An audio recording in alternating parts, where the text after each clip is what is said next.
Hello everyone and welcome, and today we're playing a game called Letters of Bernard Thorne, made by Korean Linguistics Lab, or Linguistics Lab.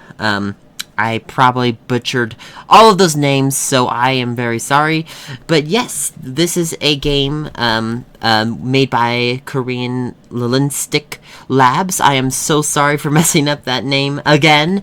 And yeah, this is a game about a lot of things. But yeah, it's about okay, sorry. So this game has a lot of very sensitive subjects in this game that I just want to warn you all really quickly. First, I'm going to show you the message that always pops up when you start off the game. Here's the message. This message pops up every time the game begins. Obviously, you can click the understand list.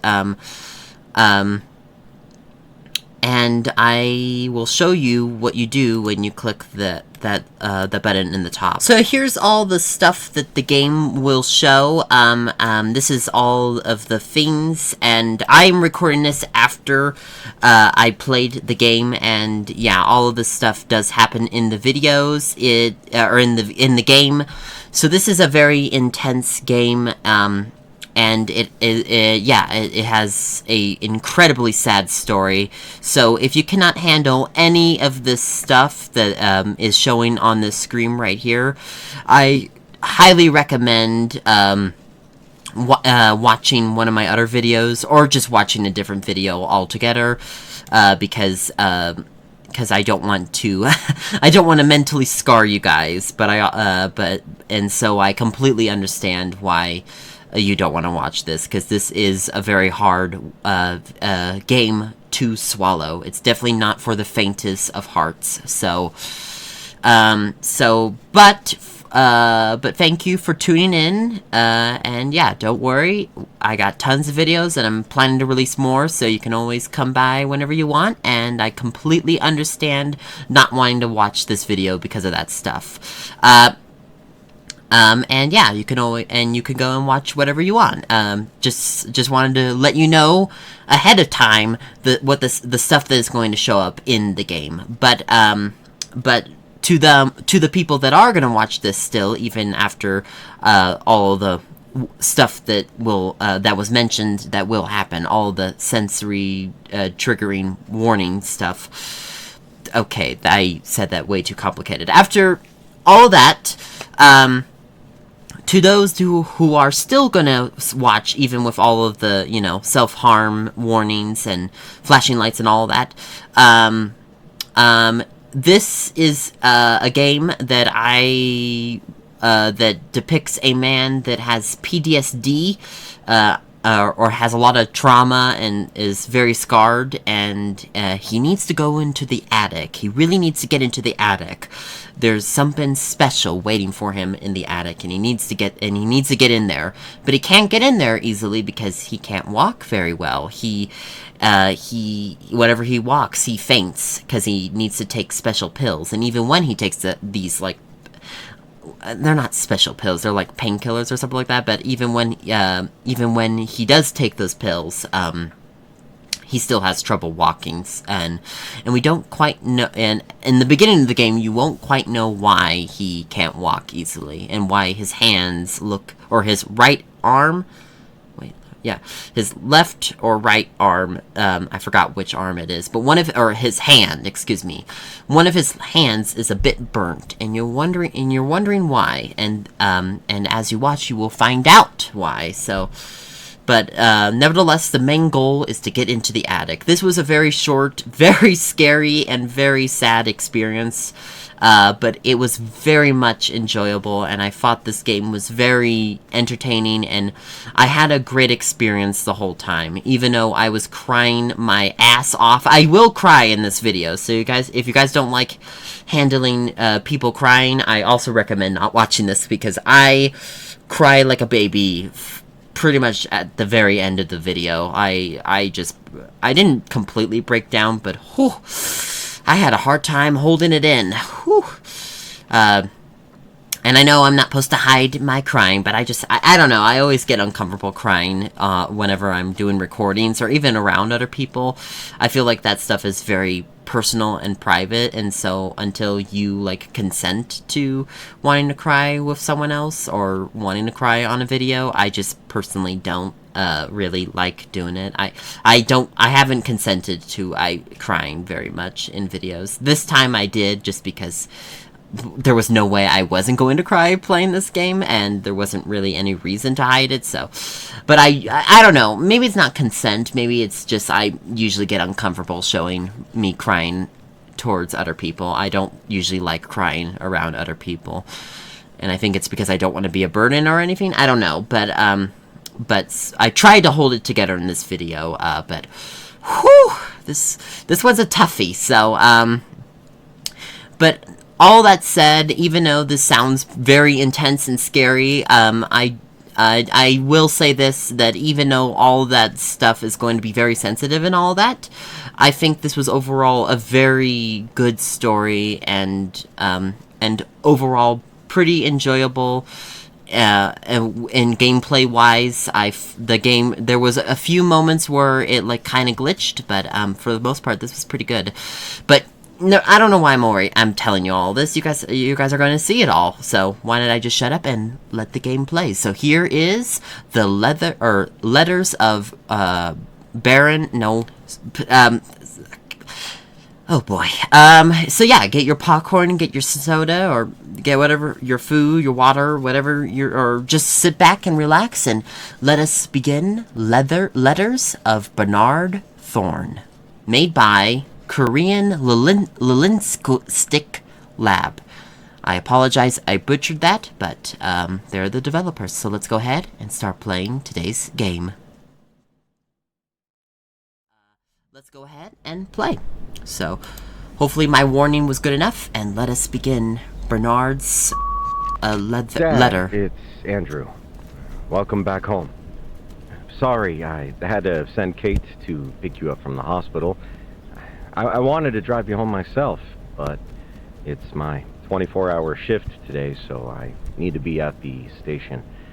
I'll be there tomorrow morning as soon as work is over. And from then on, we'll be officially moving in with you, whether you like it or not. So in the meantime, let your daughter-in-law take good care of you, okay?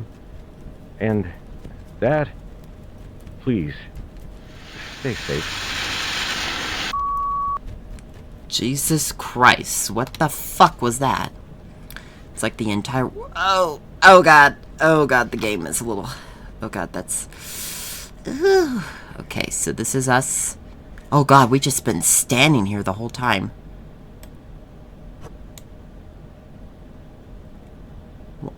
Water should put pills. Okay. Well, then... Oh boy. Then...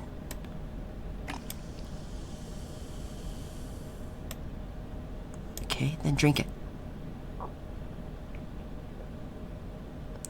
Alright. Okay. Oh no. Okay. Oh boy. Oh, Jesus. Holy crap. Okay, yes, so the whole game is going to be us driving in this.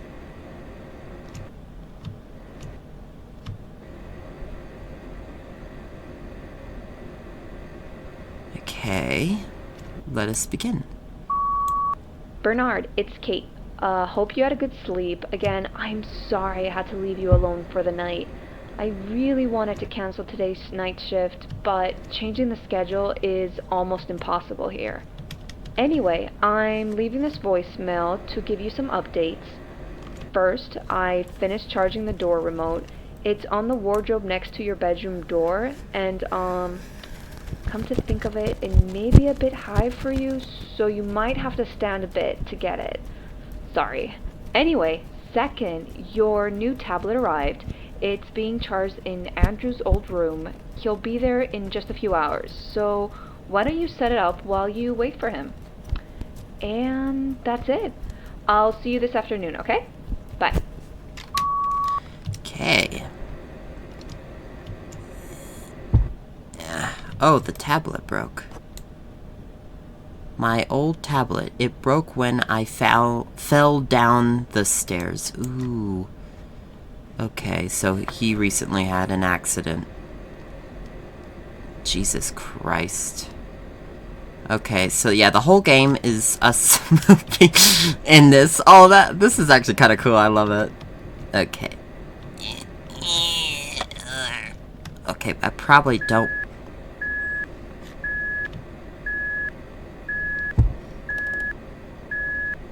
Oh, God. Stop! Okay. Look at that gorgeous painting, by the way. Oh, I love the Renaissance paintings. Oh, look, they look so beautiful, guys. Oh, look at how beautiful they look. Oh, God. Gorgeous. Gorgeous, gorgeous, gorgeous. Okay, so this is a bit tricky. Okay. Chows! You know, I was almost going to say this takes place in the 80s, but then I was like, okay, yeah, you have an 80s phone, but you have a tablet. There weren't tablets in the 80s. There were computers, just not, you know, tiny computers. Well, they were somewhat tiny, but you know what I mean. They weren't tablet size. Is that Back to the Future? Oh my God, it is. I love Back to the Future. I also love... Wait, what does that say? We'll hold the phone. It opens by... I need to find... Oh my God, okay. Okay, how do I hold? How do you hold? Oh.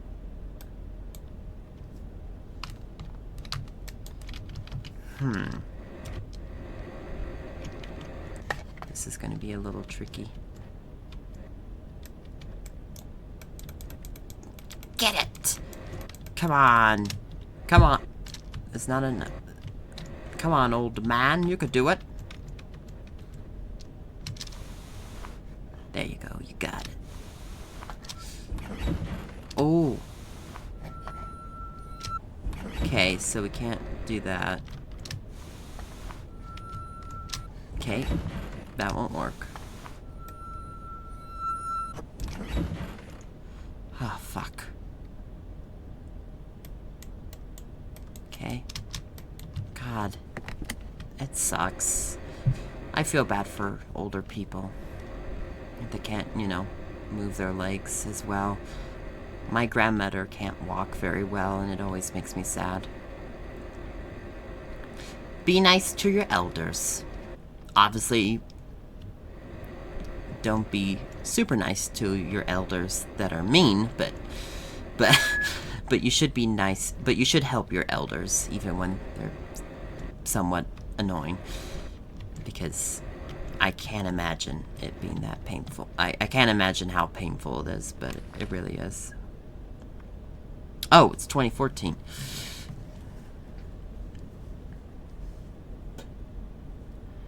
Okay, April 29th, 2014. Okay, Bernard Thorne, age 73. Major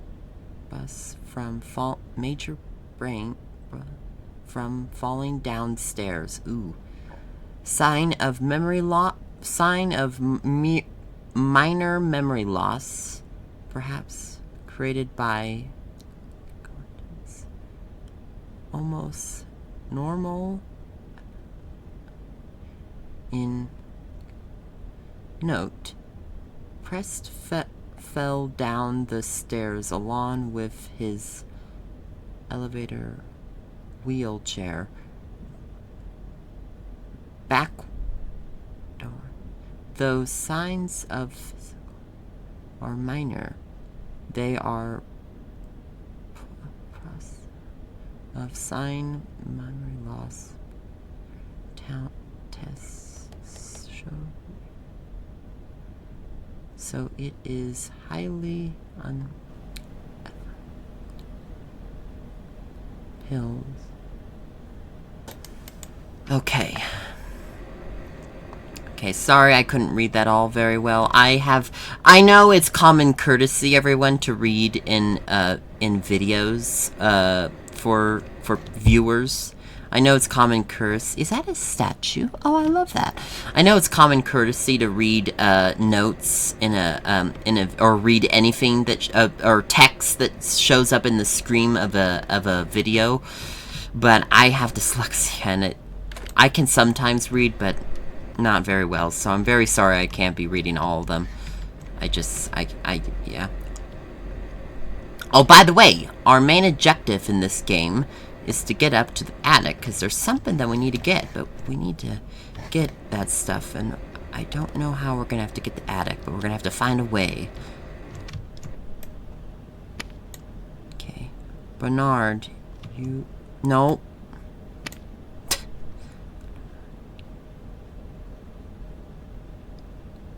Change. Old room. I even kept the room belong for you, so all you need to do is just go in and grab it. Okay. Where the fuck is his room? Is that his room?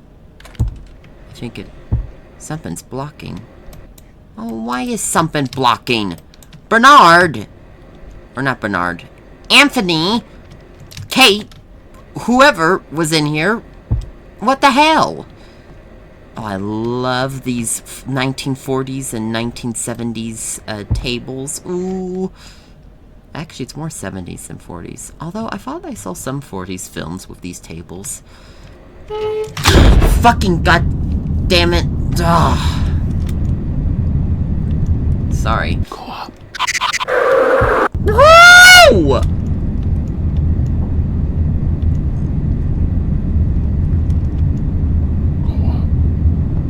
I'm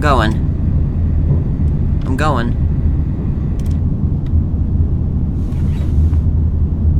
Oh, our arm is burnt, I think. I don't know, it doesn't look good. Oh god. What the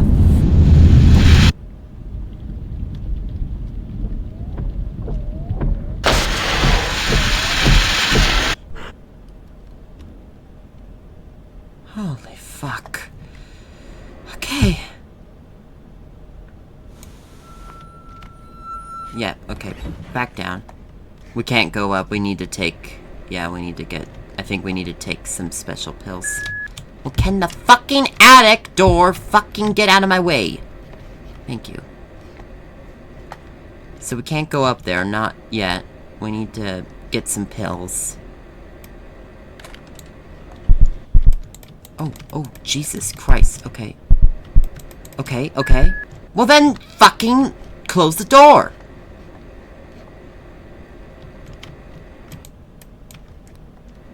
Okay, so something's definitely not right. Important note from Anthony. Just through. Did not turn off the second floor controller and the bathroom light. Almost did not remove this point it. Okay.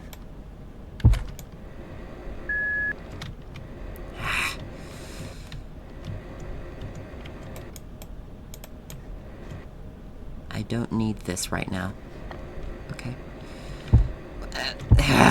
Stop getting stuck! Oh god. So this is going to be the whole game, by the way, everyone. It's going to be kind of annoying. Dear Anthony, it has been a real pleasure working as your parenting as your father. Challenges for all these years. I'm so relieved that he is okay. And I agree that you and your family made the right call to move into his house to look after him. I definitely think so after all this shit that is happening so far. I already told you all that you need to know. But I'm leaving this memo just in case. I put the pain medication in this floor, the guest room. Jesus Christ. You can find them in the diner. Your father usually is 2 in the morning and 2 after. Oh, takes 2 pills and 2 after dinner. Blah, blah, blah. Since the doctor told you to tone it down,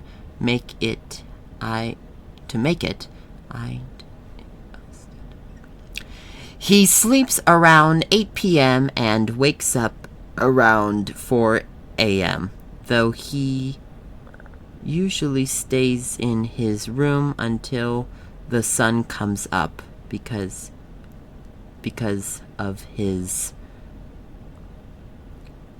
necrophobia. I wonder what that is. Sorry, I don't know very much about that phobia right there. Is that like being scared of the dark, or Okay, so I was right. It is a fear of the dark. By the way, I don't know if a lot of people know this. Well, obviously you guys don't know this, but I actually keep my computer monitor bright and on as I sleep because I cannot handle sleeping in a pitch black dark room, and that's because it just terrifies the shit out of me. And apparently that is one of the things that that a phobia does as well. So I don't know if I may have a little bit of it, but not like extreme amount. Like, actually, I do like being in the dark a lot of times, actually. But for whatever reason, I just cannot sleep in a room where it's just pitch black. Some people can. I can't. I literally can't. I'm sorry. There's no way you'll be catching me in a pitch black room.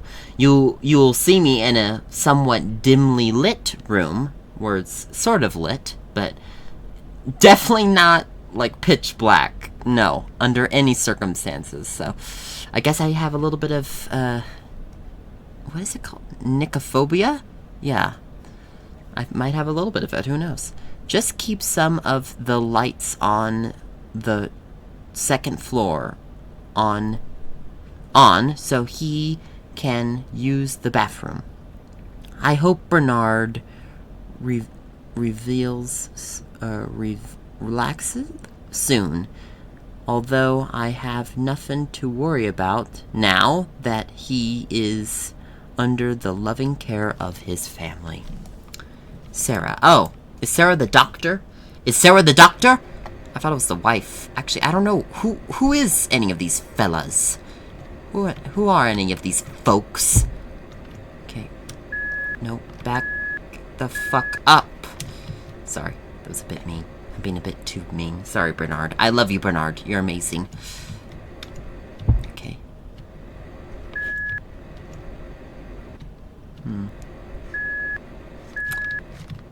Okay. Alright, so let's go down. So we can't go in there because everyone went... It went like, no, son, no. No, keep it. No. Oh, yes, because of his phobia. Okay, now it makes sense. Okay. Okay, his phobia's... Bernard. No. It's okay. Calm down. Calm down, sir. Okay, so there was just someone there that scared the fucking shit out of me. Okay, Bernard, I think your house is heavily haunted, to be quite honest. Kate. Oh, Kate. Okay, Sarah and Kate. Okay. Kate. It's Adam. Sings too slow. Weak have so... I'm just going to leave. Post it around the house. If there's anything I need you to know, you can do the same. If there's anything I need to know tomorrow. Bernard. Bernard's back to Bernard me back to when we were in high school. Ha ha ha. Fine. Haha, fine. But you're the one who going to clean them up? What the fuck? Okay, let's get inside this room. Well, this is cool stuff here. Okay, I forgot what these things are called, but I've never put one in my room. That's for sure, so I find that kind of funny. Oh! It's because the room is being cleaned up for renovation. I thought it was just someone, like, having it. Well, you know, if you like this stuff, then that's totally fine. I've never done that. Oh my god. Okay, pick up the note. Your mother sewed many times, is still working, doing. Do you think Bernard would mind it if I perhaps will it? I always wanted to make something cute for Timmy to wear. Timmy? I hope Bernard won't mind. I don't think Bernard would mind. He might be depressed, but... well, that's... okay. This is very beautiful, by the way. I like the lighting. Gives me, like, 1990 3D graphic vibes. I love it. Give me some 1995 3D graphics. Ooh, yes. Ooh, yes. I love that. Kind of looks like anime sometimes. I'm not saying anime looks bad, no. I think anime just has that like, 90s 3D look sometimes. I think it's kind of cool. Okay, so what is this doing here? Adam used this in high school. Must have failed when the door closed. Okay, wow. I just loved how quickly you put that back. Not judging, it's just crazy fast. Okay, was this him in high school? By the way, this is looking very 80s. I love it. Actually, no, it's looking more 90s. Holy shit!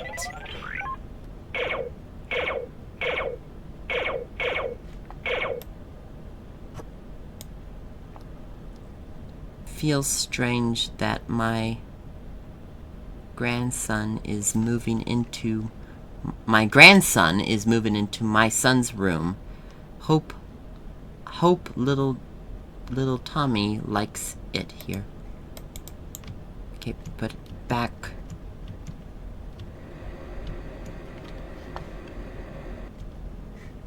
Oh boy.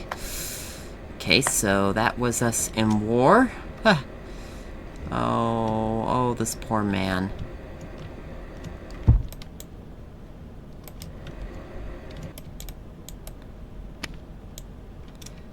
Sorry? This room is still a mess. Timmy especially said he will unpack his stuff by himself after renovating from his coming trip. Don't worry, your grandson may be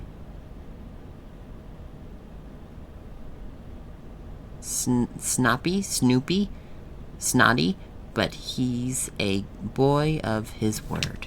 Okay. This is the new tablet. My new tablet, Kate ordered for me. I can use it as a flashlight. Okay, well, put it somewhere. Okay, sorry. Okay. How am I supposed to... okay. My new room! Okay, that's his room. Okay, bathroom. We just went down there. And if you go downstairs, okay, downstairs with the machine.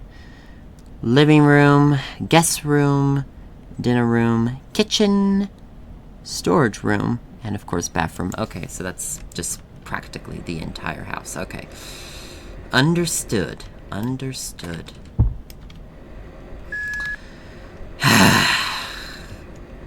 Do, do, do, do, do.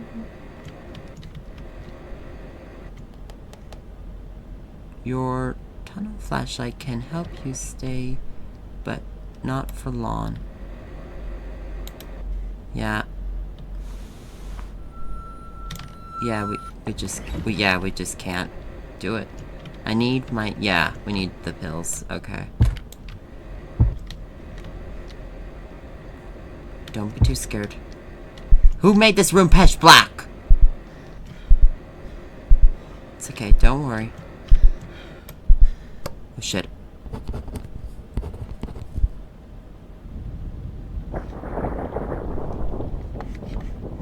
What's happening? Dear Adam, I am sorry I took so much away from you. I wished this letter, I write this letter and the letter after, what the fuck? Sorry. I write this letter and the letter after this, not in the hope for, and this letter after this, not in the hope of giving you forgiveness, but to tell you how much I love you. And your mother, to me she was and still is the most beautiful and kindest person I've ever known. Your mother always had this calming presence that made you forget about the bad things happening around you. If she told you that everything is okay, you would believe her without a second thought. Blah. Or a single drop of doubt. I can still remember the time I was around your mother caring in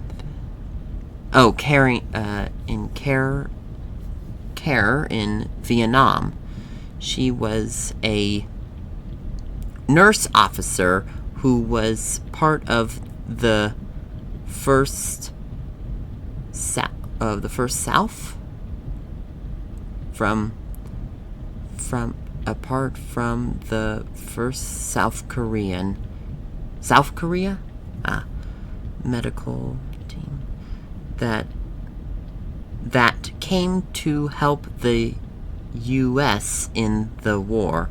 When I got taken to the Korean found hospital after my injuries due to a combat of events, your mother began the staff your mother began the only staff who could speak in English.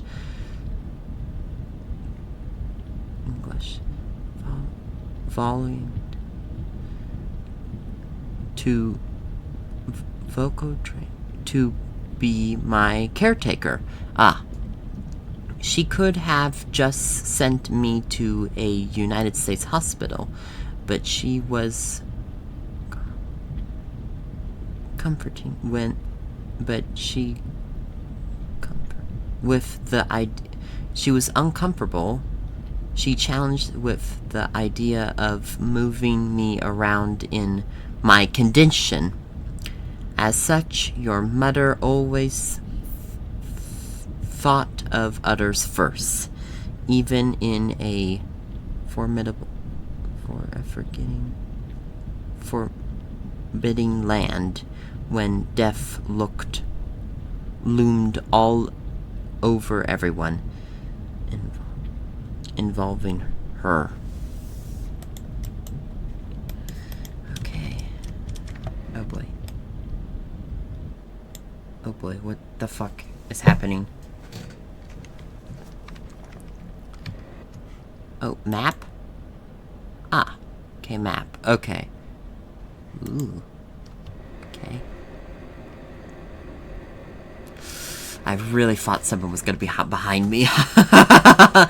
I didn't like that. Oh, spooky. Safe. I can't remember the code. Well, shit. We're gonna have to get the code.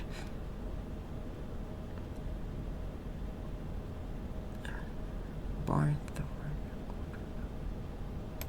Oh, cool. Okay.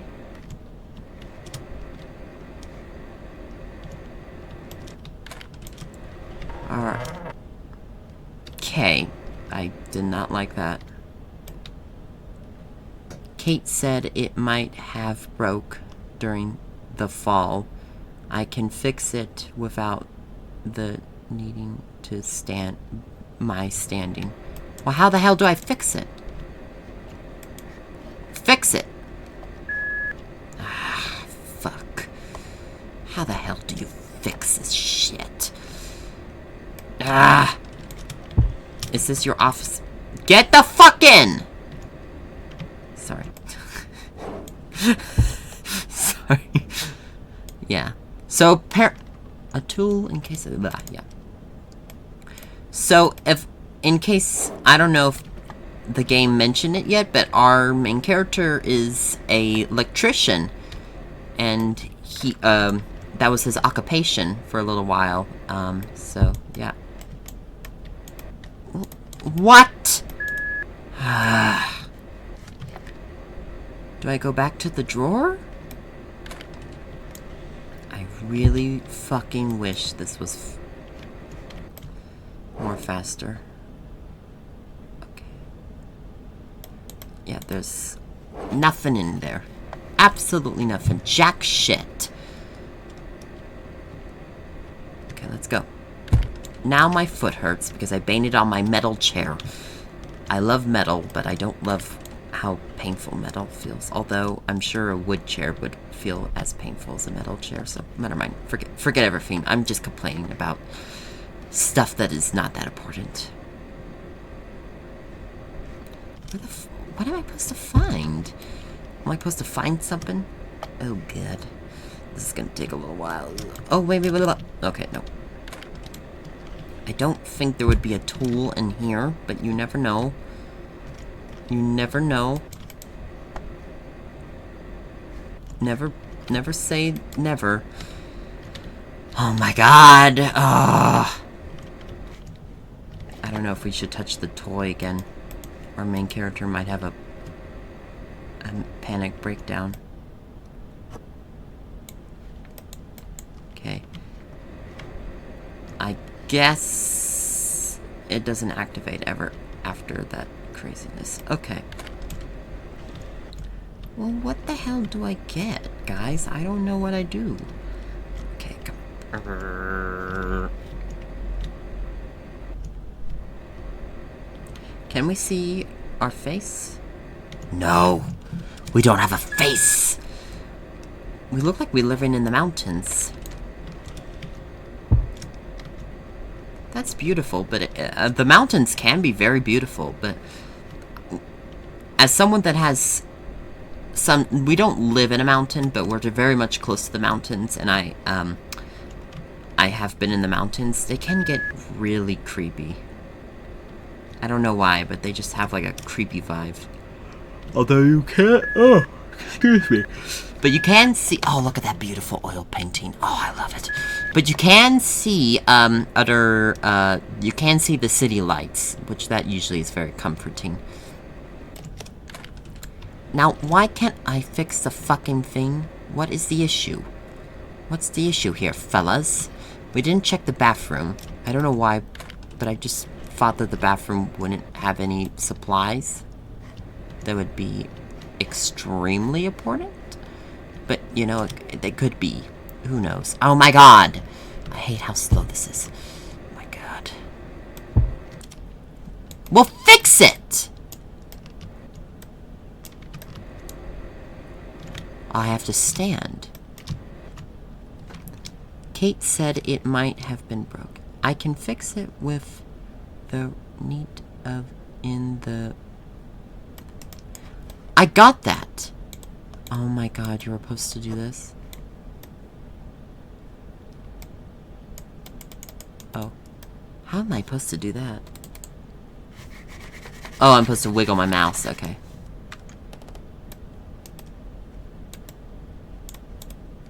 Tab, okay. What? Are you sure you should be doing this, sir?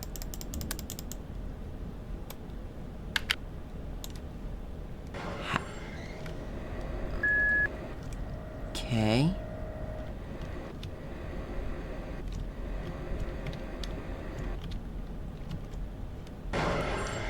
Jesus. Hello, my name is Bernard.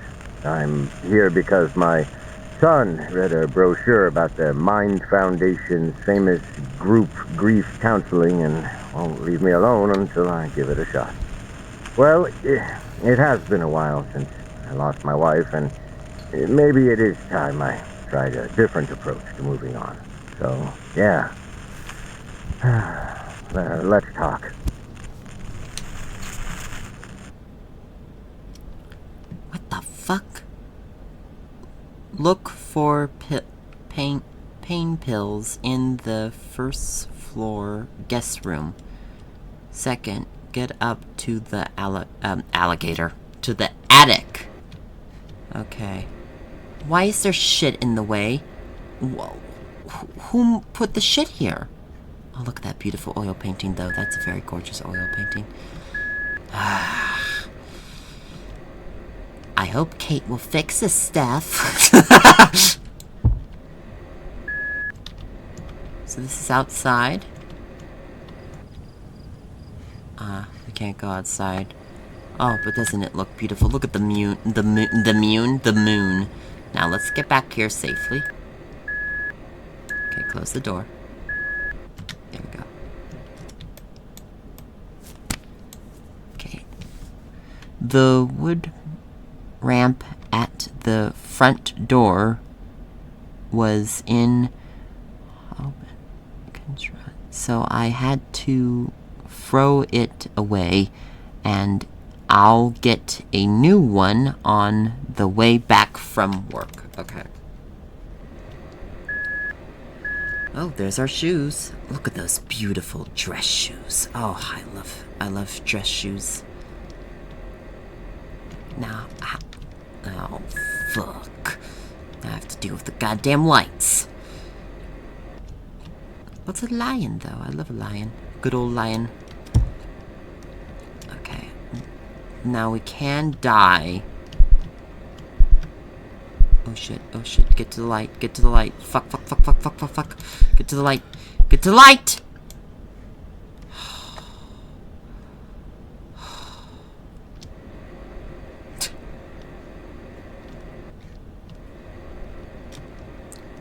I hope there's save points. I'm pretty sure there are. Most games have save points. I don't think it's unfair to expect all games to save right away. Okay, of Vietnam offense. Employed 3 blah blah blah. Okay, pause if you guys want to read this note or not. Sorry, I can't read I don't want to read too much because I might get tired, and I want to read the important notes to you guys. So I think this is talking about us being in the military in Vietnam. Okay, name Baron Thorne. Date of birth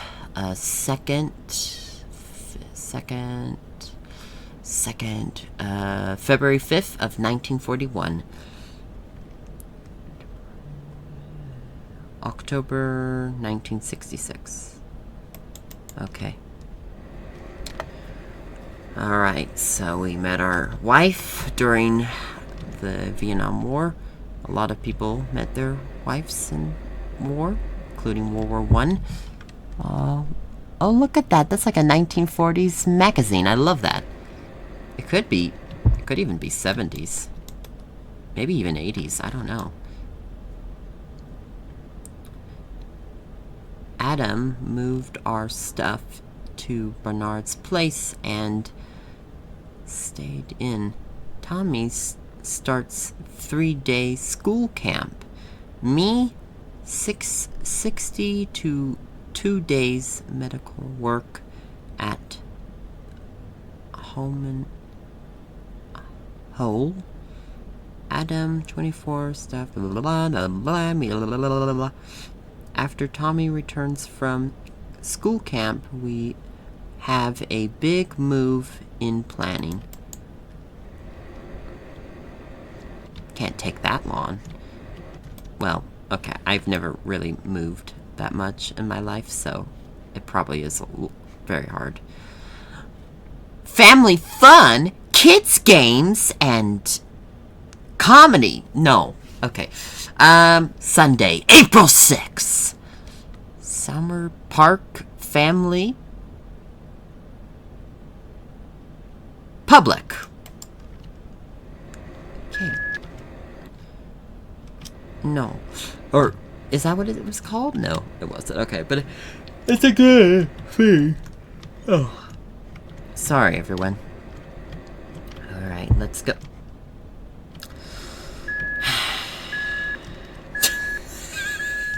Wait, what's over here? I can barely see it. It's very beautiful, though. Very beautiful. Very beautiful. We got nice leather couches. This is beautiful overall. I do love that. That was a very beautiful magazine. Oh, look at nature. Oh, look at that food. Oh, oh God. Delicious. Oh, look at that. Wow, our Adam or us, or the main character, must be a huge fan of I almost said Breaking Bad. I love Breaking Bad, but no, it sounds like our father, or the main character, is in love with... Oh shit, okay, the ghosts are definitely active. Are fans of Back to the Future. No, well, I guess... And Doctor Who and Back to the Future. No, Doctor Who. Television theme 2000. The Nimbus 2000. Oh. Hello. Motherfucker, goddammit, son of a bitch, penis. During the Vietnam War. He was a nursing officer from South Korea, and I was a yokel who had no idea what he was doing. Between the two of us, she was the only one there for the right reason. The right reason? God, that freaks the fuck out of me out. No. What's this? What is this doing over here? Sorry, I don't want to be mean, but we gotta move that. We gotta move it. We gotta move. Oh my God, I wish this was fucking faster. Oh, look at that beautiful cursive font. Alright. Storage. Okay, I'm gonna have to turn on that light. Okay, never mind. Oh, fuck. If I die here because I'm fucking stuck, I'll be very pissed. Bernard, chill. Chill, sir. Chill. How? Why?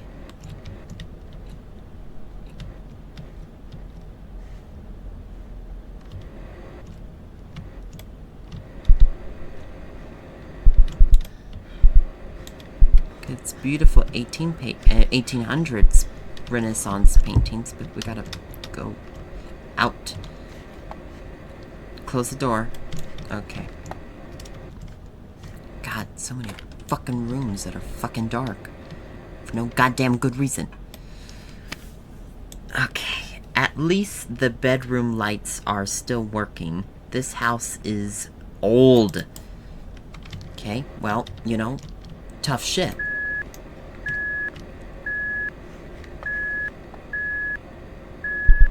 He's an older man who could barely walk. Of course his house is not up to code. Don't blame him.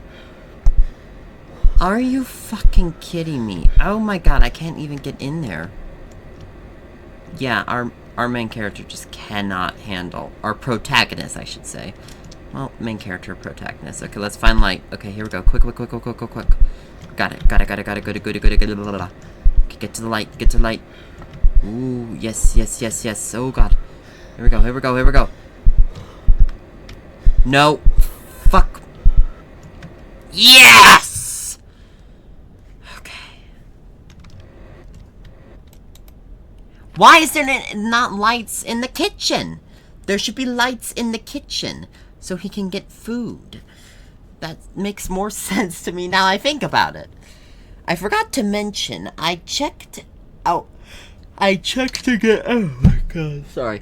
I checked again, but I'm assure you there's no sign of Bernard taking more medication than he's supposed to.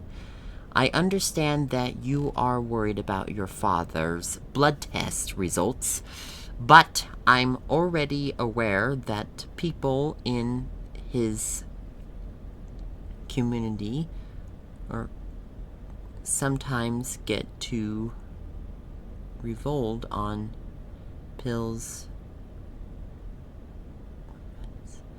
That is why I keep them hidden and check their numbers every day. Your father's. That is why I really don't understand how Bernard can slowly spill over. If anything, he wasn't getting enough medication for the past 5 weeks. He seems more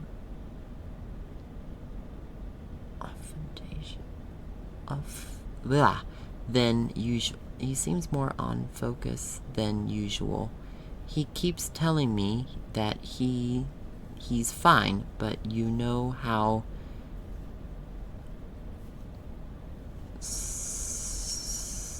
reserve, I guess, your father can be when it comes to asking for help.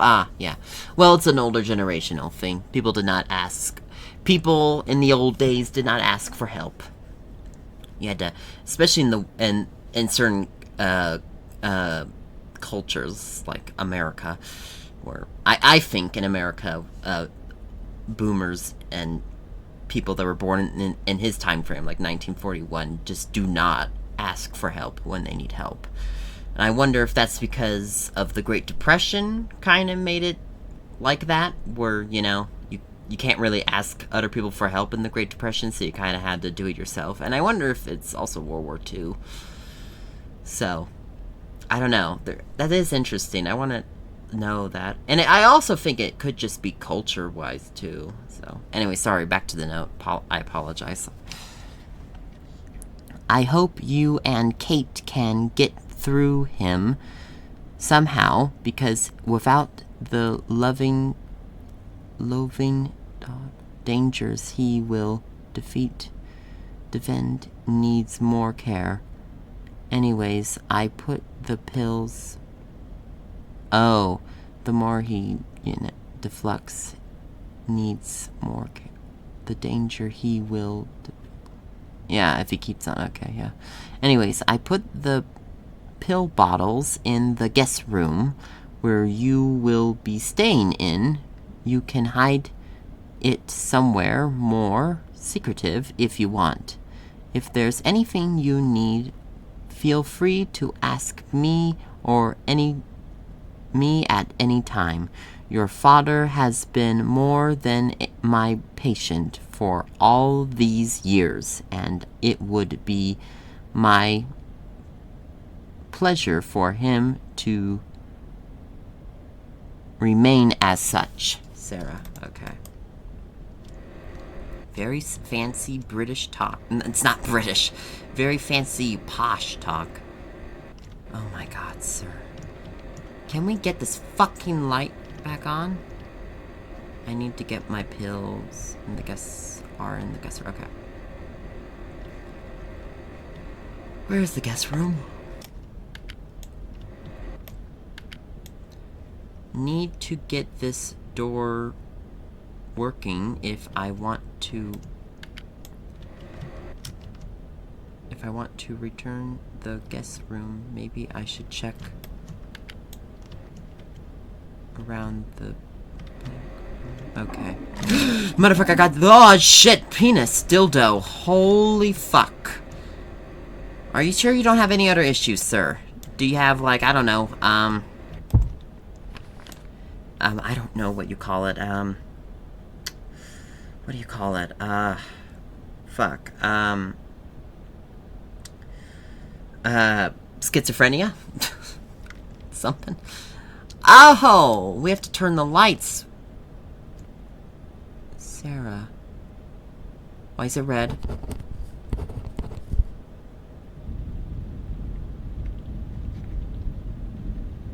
Oh god, I have to read another note. Sorry, everyone. You were always a sweet lad who could learn anything so quick. It is one of your many characteristics that reminds me of your mother. In Vietnam, I asked her how she learned to speak English. She told me that just making friends with the nurse officers from the Navy U.S. found hospital, which is quite amazing.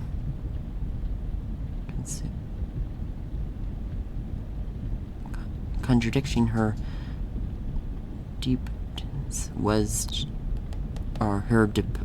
deportation was just the last least than 2 years ago. Thankfully, for knowing, she said she wanted to write in English too. I told her it would naturally improve just by writing a lot, but contradiction the thing finding spacious time remaining medical was difficult. After some thought, I promised to write her letters after my deportation so she can use them for study. A few days later, I was sent to a U.S. hospital United States, yeah. I was soon given a medical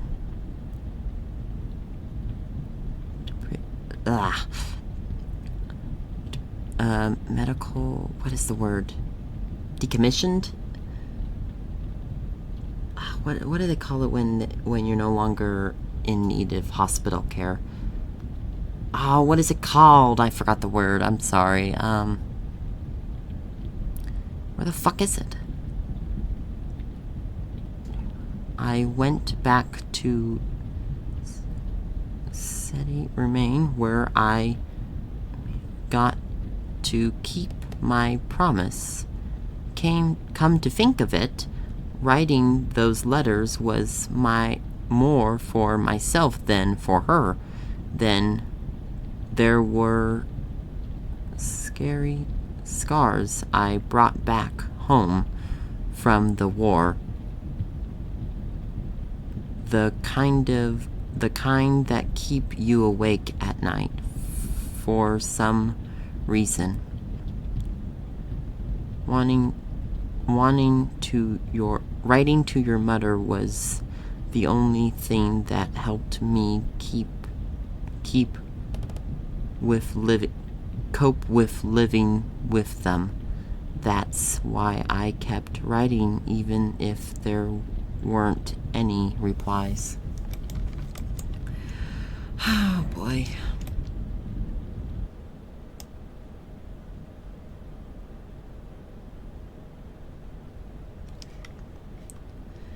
Oh boy. Oh god. Oh, you have to do that. Oh great. I'm sure that's gonna be a hell of a fun to do.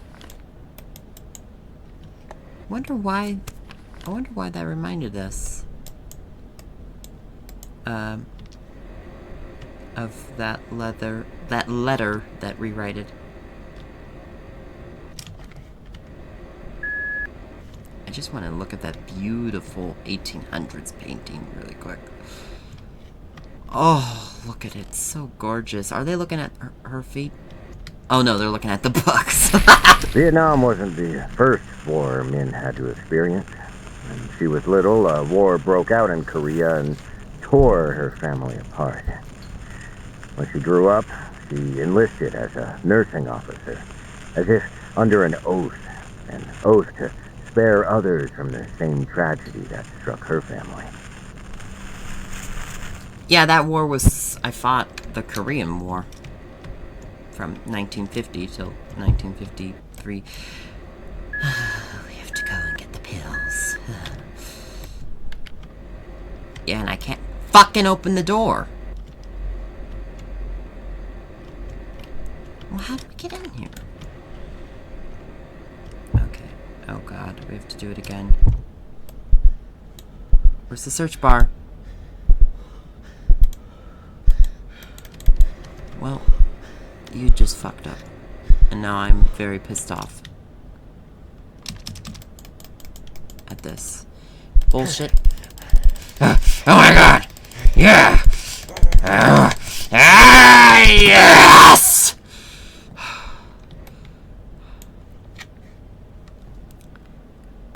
Is broken. I can, repair it with a spare in the kitchen. Well, fuck me. We got a problem with that. Yes. Then why is it not working? Oh. Oh! Oh, those are like recording tapes. Okay. Oh god. Okay, that's just a painting. It's a cool painting. Okay. Oh, it's out of powder. Power. Get in there. Get in the room. Then what the fuck am I supposed to do? Okay. Oh shit, we're fucked. Oh. Okay. Oh! Please don't touch this.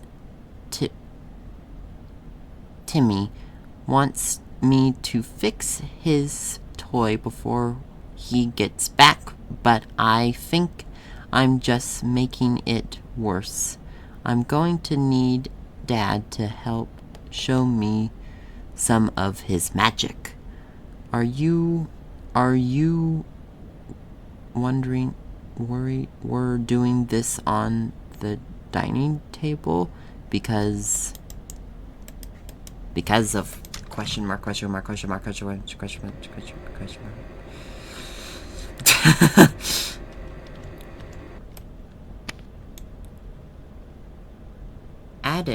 the kitchen light isn't... Adam, the kitchen light isn't working. A6AIN. What the fuck is that? I really hope it's not the... off this time. The fuck is... It's not working. Why did no one... Oh my god. Oh, there's so many things I gotta fix in this goddamn house. These goddamn people don't know how much work it takes to get this goddamn house to go in the goddamn... Oh, look at that statue. That's a cool statue. What is that? It's like... It's old milk. I love old milk. Oh my god, don't panic. Don't panic. Okay. Well, we can't be in here for very long. Fuck me. Fuck, guys. Where do we go? Where do we go? Where do we go? I don't know what to do. Alright, so I just found out what I'm supposed to do. So I am dumb, everyone. What I'm supposed to do is go right here to the closet to get the fuse plug. Get out the way. To get the pluggy thing for the fuse box. Now we're gonna have to do the ridiculous thing. Okay, very good. Or very good. Okay. Alright. Tempering. Tactics to claim a... tactic term qualities to calm a PTSD attack. Take a deep breath and... Oh, and he like scribbled us all off to here. Turn on all the lights. Make room as bright as possible. 2. Don't look away from its face. It gets worse when you look away from its face. There's no escape. It always comes back. Okay, so if I read that note, I would definitely be very concerned about my father. I'll just say that. You can get up there. There's not enough space. Sure there is. How was that any better? Oh, I was a bit too far.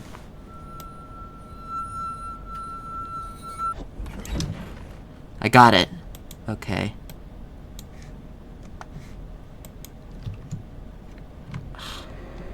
Okay.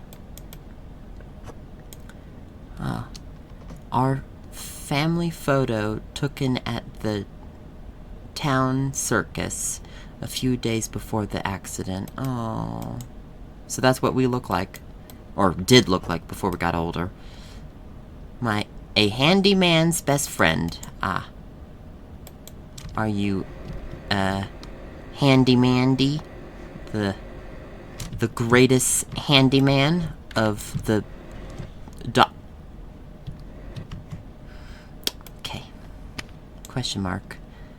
Keep your eyes on its face. Okay.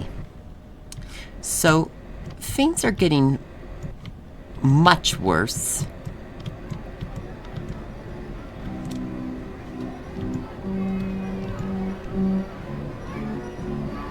Okay, so here we are at the circus. Oh, shit! Oh, the fireworks are reminding of the bombs. Yeah. God, that is so...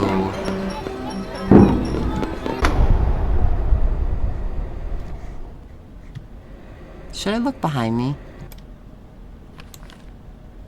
October 6, 1966. Dear Mrs.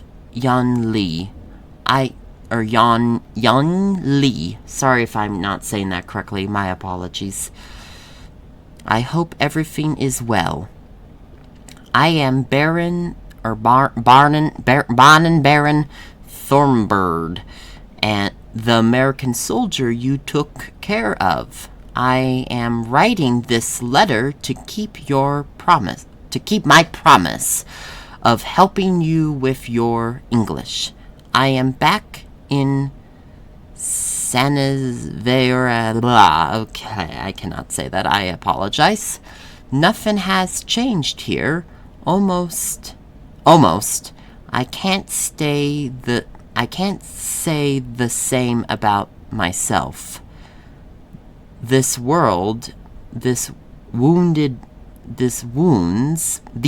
wounds on my body are most hateful, and I can't walk just fine like before, but I'm alright.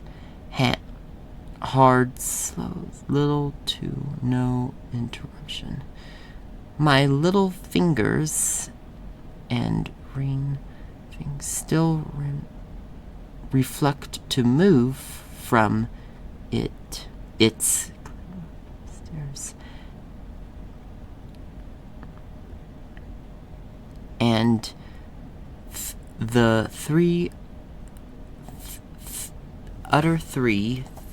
fingers still reflect to move from its up, starting,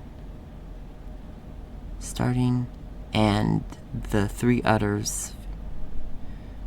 Okay, I am so sorry, I just broke that. Just enough to hold on eggs. I'm just glad that I can still use a pinky, so I can write to you. I am myself to be one. I curse myself to be one of the lucky ones, though many of the soldiers saw in your fine hospital were in for worse consequences than I was. Some were completely in with their limbs disjointed from their body like a broken branch hanging by its bink. I am so sorry. It makes me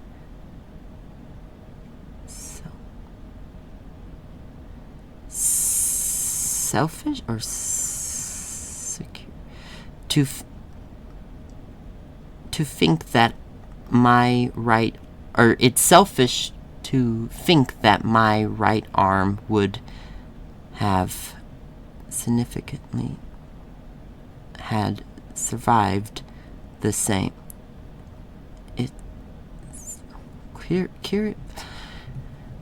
Same fate if I was a little closer to the explosion. Or I am suspicious that, or secure or surprised. Okay. I heard on the news that we are moving further north, which means there will be more people that need you. I hope that you will stay strong and won't I can't say that word either. I am so sorry. Stay safe. Until I write again, Baron Thorne. P.S. Please do not burden yourself with writing back. I know you are not yet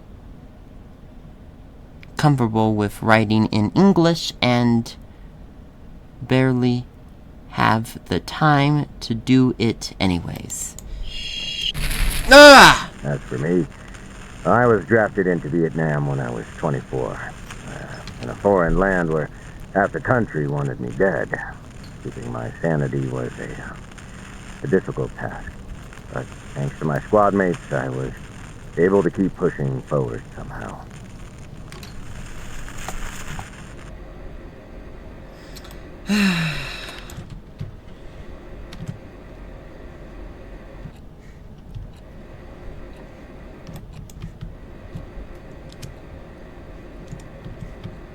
Yeah, it's not. War's not good. War is not good. Okay, wait, do we have a... Is there anything else I need to get? No? Oh, look at that beautiful 1800s painting. If I can move my chair. Ah, look at it, it's so beautiful, I love it. Okay, let's go. Suitcases are over there, I love those. Those good old suitcases. Oh, I love those suitcases as well. Yeah, we're gonna have to kind of hurry. Don't you worry. It's okay, don't you worry. So clearly, this man has a lot of issues, and I feel very bad for him. Look at its face. Look at its face. Look at it.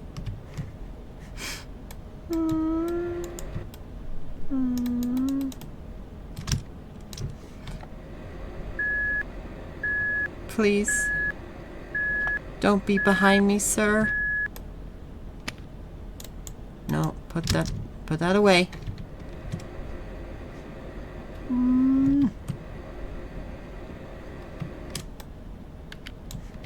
It's okay, yeah, it's broken. Ba ba da ba da ba. Yeah. Believe in yourself. Well,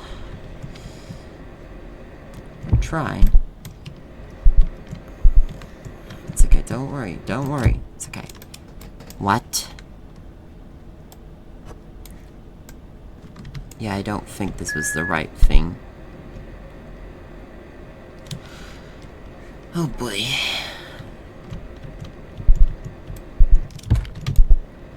Open the door. Okay. Calm yourself. Jesus. Look at those beautiful 1800 paintings. Oh, they're all so beautiful. Okay, so I always forget to do this. Okay.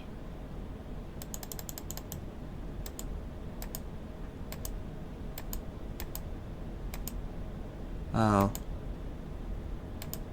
Okay, this is gonna absolutely suck when I'm under pressure. Under pressure.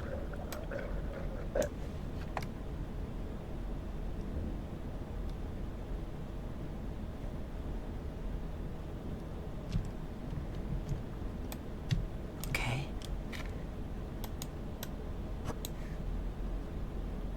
It's kind of hard to do it when it...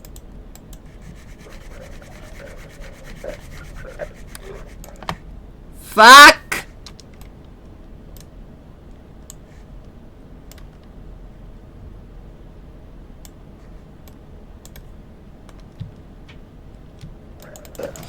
Fuck! It's gonna be right next to me!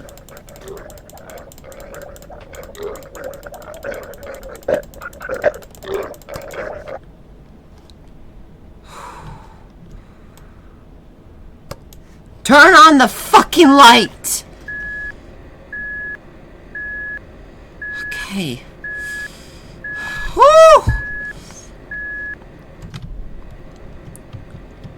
Ah, so we needed to turn on the fucking light to look at the goddamn... get in the goddamn kitchen. Okay, now I can look at the note. Fuck. I can barely see it, though. Okay, so I'm gonna move it to a different angle so I can look at the note, because I could barely read that.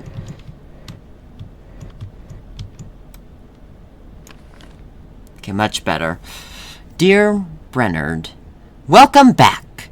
I find the worst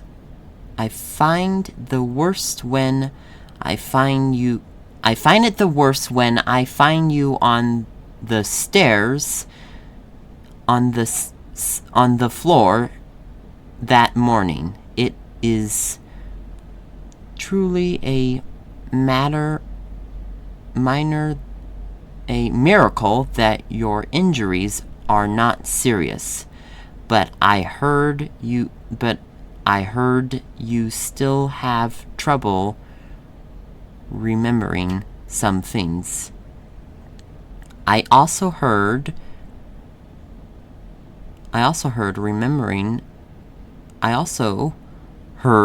remembering about your past can strain others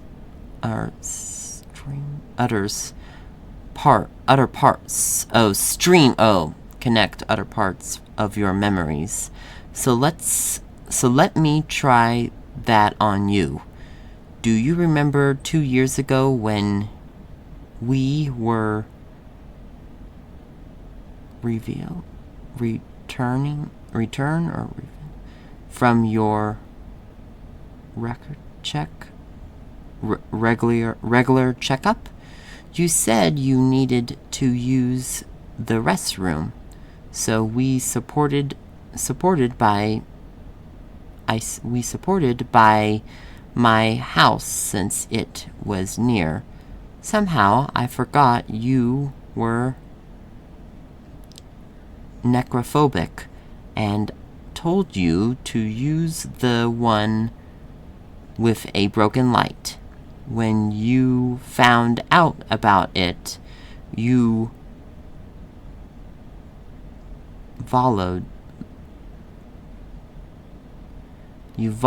volunteered to take a look and needed fixing. It would been a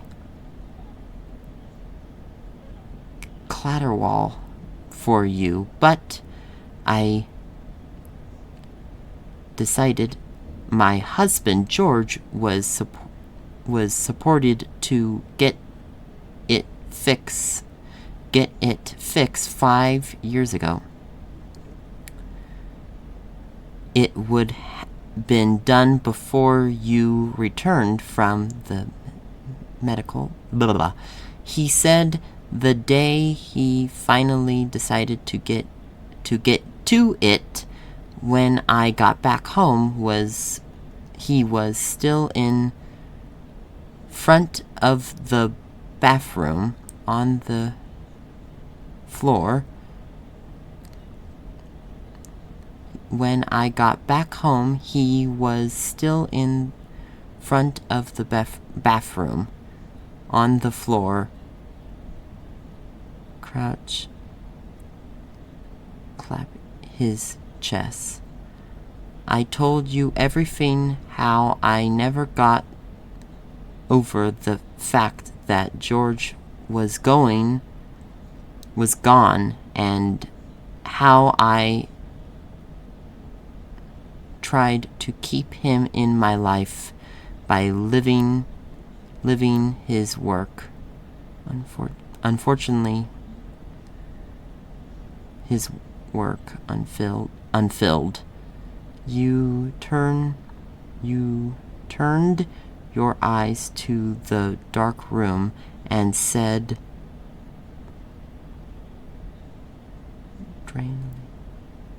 draining in the part will only turn George's memory into something sad. I could tell you were almost talking to yourself because of the sadness in your eyes. I got you the tools you needed, and in less than half an hour the light turned on. I cried. I forgot how bright it was, or I clinched. Perhaps I promised you to that bathroom because I knew you would help me find peace. You have the kind of power over people, Baron. You have that kind of power over people, Baron. And that is something you should never forget, Sarah. Okay, so basically we try to help people, essentially. That was a very sad but sweet note all at the same time. Sorry if I messed it up. That note would have been even more sweeter if I didn't, fuck up reading that note. I got you your favorite dish in your table. Check the freezer. Check the freezer. Meat cooking ice. Gramps. Meat cooking ice cream cake.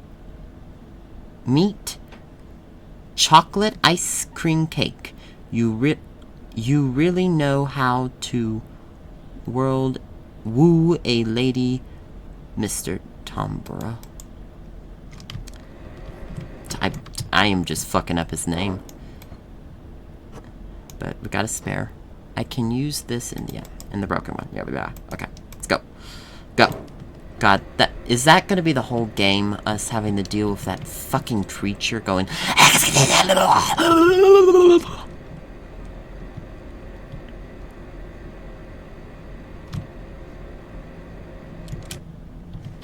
Sorry, I thought that was the game. No, it was a car. Jesus, I was like, why is the game music getting intense? No, it was a car. It was a car driving by. Okay, we really don't have time for you to dilly-dally in the fucking room. You have something. It's called this. Now put it in.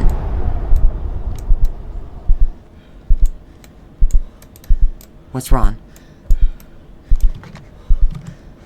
I must fix it. How? How? How?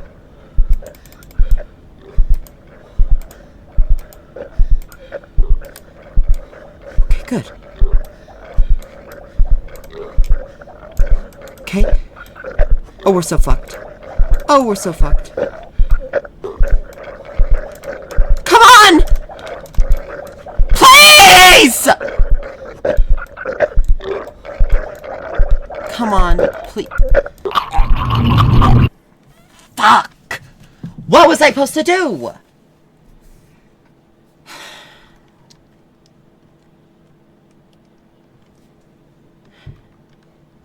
Okay.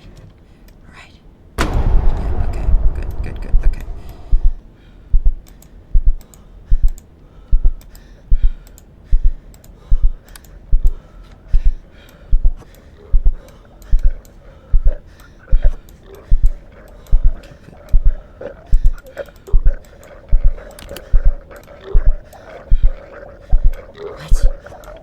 Why do I need...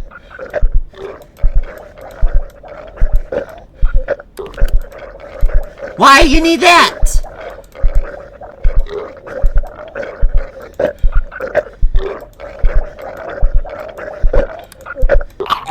God damn it!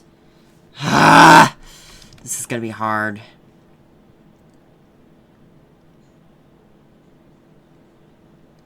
Too many fucking things to do. Okay, don't panic.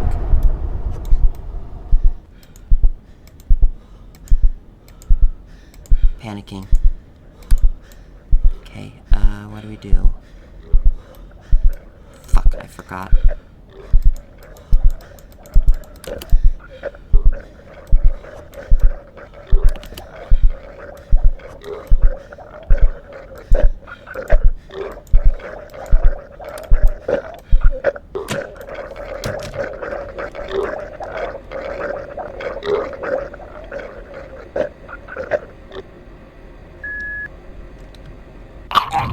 Get out of the... Oh, bullshit! Fuck you!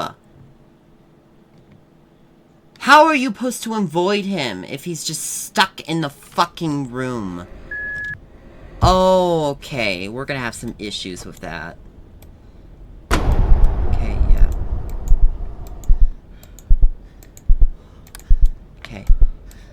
What do we do? You idiot. Well, you just fucked up, didn't you, sweet cakes?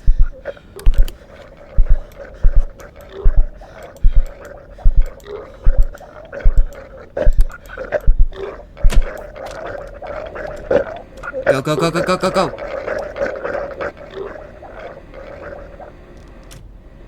So how am I supposed to get rid of you?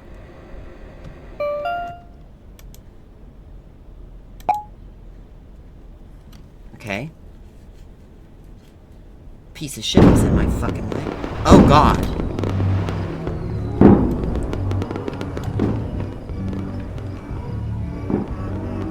Oh god, I have to read this again. Sorry, everyone.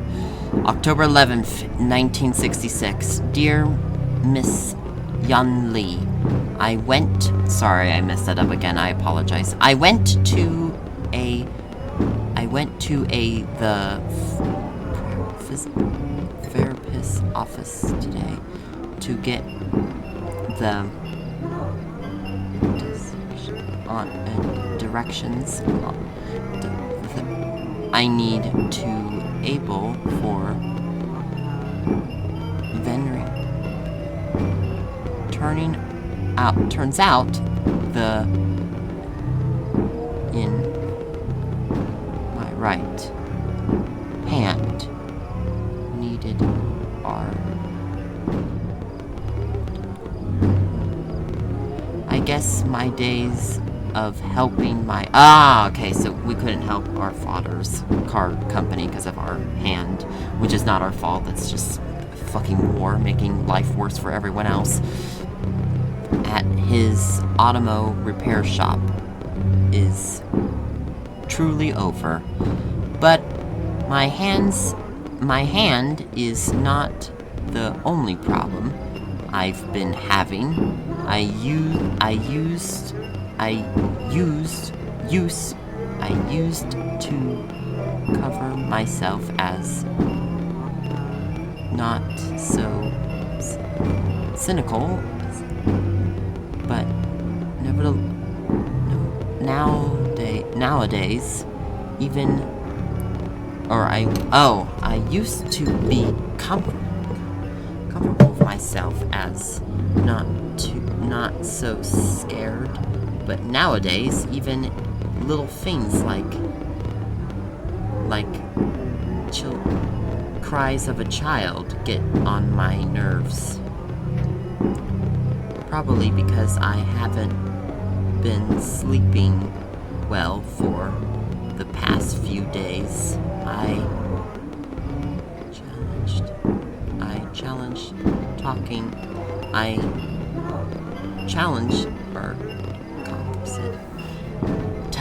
challenged to tell the doctor about this, but I doubt the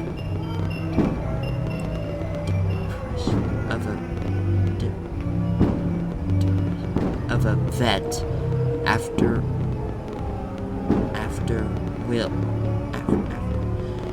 will appear not sleeping well and begin annoyed by crying children as a medical crisis. So I'll keep my mouth shut. No, you shouldn't, sir. Sorry, don't want to be mean to you, but no. Talking to a therapist is still good, but it's 1960. There was no such thing as therapists. Well, they were, but no one liked them back then. I'm joking. After a while, I went to the VA office to hand in there were other workers there turned. I saw next to a man in a wheel arm with both of his legs missing. He told me he was almost in Vietnam as a pilot for a C-123 dot. Don't say dot, TJ. Sorry, everyone. He said he lost his legs when he got shot down by a enemy to a air missile. Luckily, he landed near a friendly outskirt and got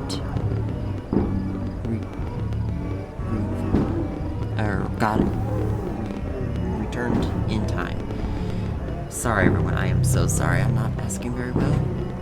He was about to ask about my story, but it was cut off short when the operator or reporter called his name. It was very much revealing because my problems were nothing. Because my problems were nothing comparison to what he had to live with. Yeah, but it doesn't mean he might not like to hear the other story. So might make him comfortable to know that other vets suffered too.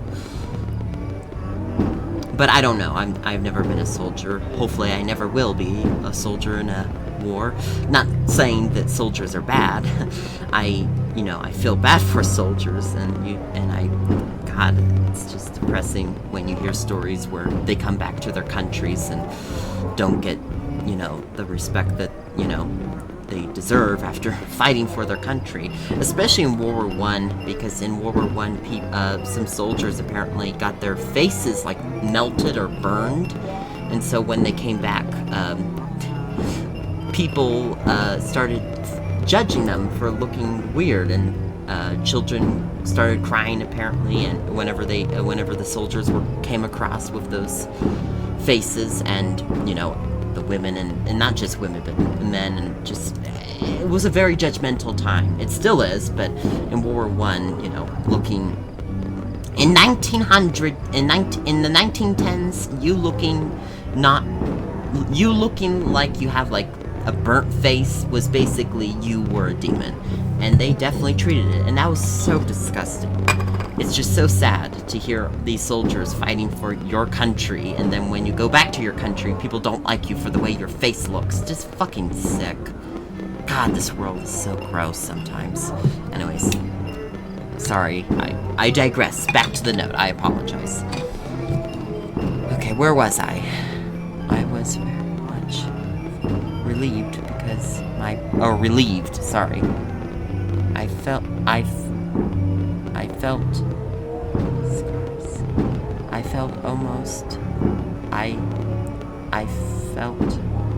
upset. I remembered all those soldiers in your fine hospital who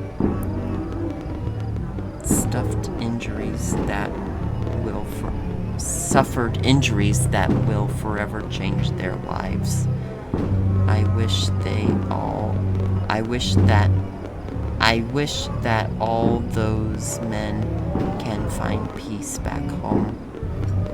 Sincerely, Bernard Thorne. Well, remember, sir. Our squad leader, Sergeant Bernard, took good care of him. He was a guy who packed extra pairs of dry socks so he could hand them out to those who were about to have sex with. He gave us all the strength not going. Until one night, position got ambushed.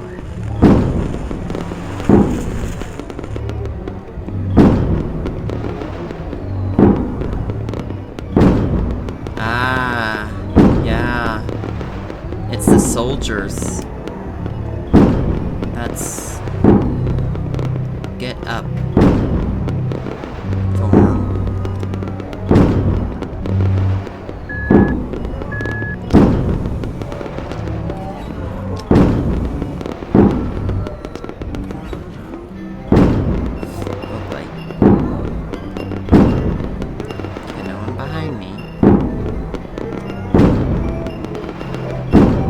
I did get up. Asshole. Oh, shit. Oh, God, we're back in Vietnam.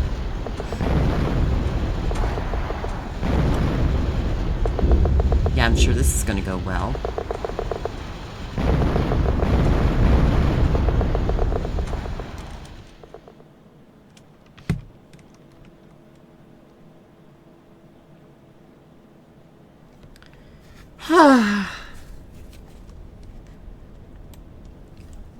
Look for pain pills in the first floor guest room. Where is the first floor guest room? Okay. The guest room. There's a stairplace. Why is there a stairplace in the guest room? The door to... What? Okay, so it's oh, it's electrified. Electrified. Come on. Move. Move. Oh boy. Door to the basement. I don't want to go down unless I have to. I don't blame you. It's probably dark as shit. I installed some small lights down at the basement too. You know, just in case we need a part room. You're already thinking of employing your co-workers, aren't you? I don't know, does this house really have enough power for your man cave? The fuck is talking? Who are talking in those notes? Oh boy. Oh boy. Okay, do we have lights? Yep, we do have lights. Okay. Oh, but I can't get in there. Okay, go outside. Outside is better than inside, sir. Maybe. I don't know. Why is the box covered? I may die here, everyone.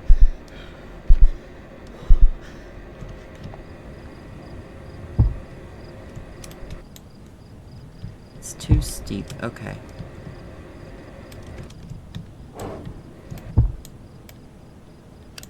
There. Fuck. Okay, now close the window so no one gets in. There we go. Okay, good. God, it's hard to navigate with this. And I am very much terrified at what's gonna happen when we get these pills, because you know shit is gonna hit the fan. It's already hitting the fan. I moved the men's to the garage. They are on the counter shelf. Metal? Is that it? So don't let Dad see it. But Sarah said Baron doesn't take any extra pills from her stand. I know you are worried about this. Seems like bartering pills or problems. To get to the medical, I must use the stairs. Okay, we'll get the stairs. Close the door. No need to have the door. Oh god. Oh boy. I may have fucked up here. Ah, shit. Okay. Family picture of Adam and Kate and little Timmy Oh, that's adorable. This is gonna be really sad. I'm sorry, everyone. Fuck! Oh, God. Where the fuck are we?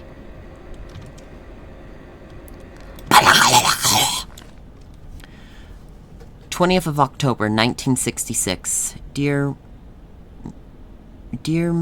Min Yan Lee. Sorry if I'm messing that up again. Sorry, everyone. It is 3 a.m. now. I am writing this letter to disgust or disturb myself from thinking about this. The nightmares that woke me up. It's the same nightmares that has been keeping me awake since I came back home, and it's getting more frequent as time goes on by. It's in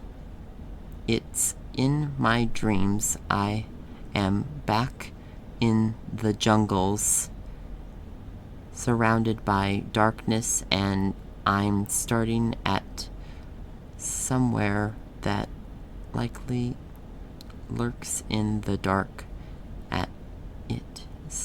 Is starting back. It is a face with nothing on it but a hole. I want to look away from it, but I can't. If I try to ignore it, it will come closer and closer until it's so close that I can't ignore it anymore. I know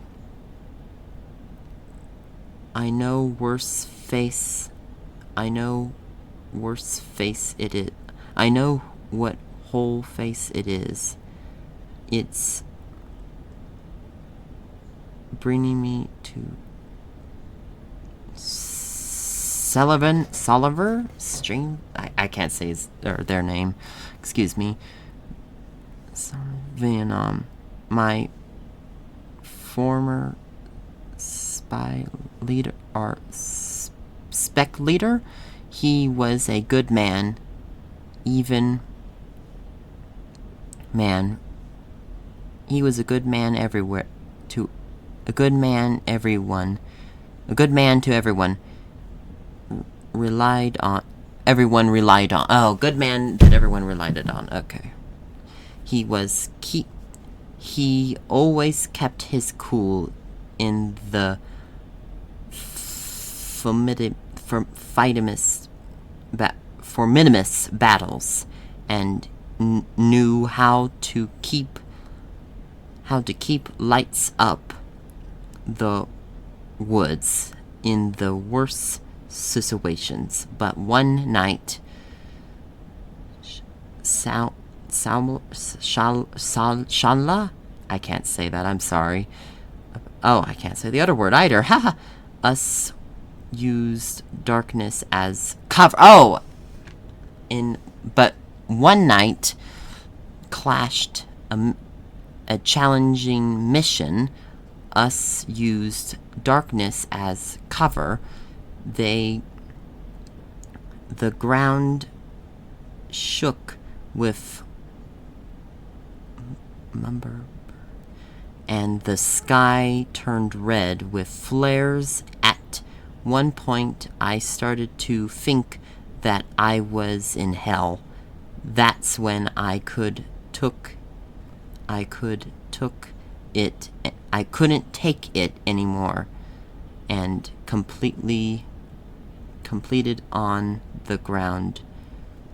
collapsed on the ground. Valamir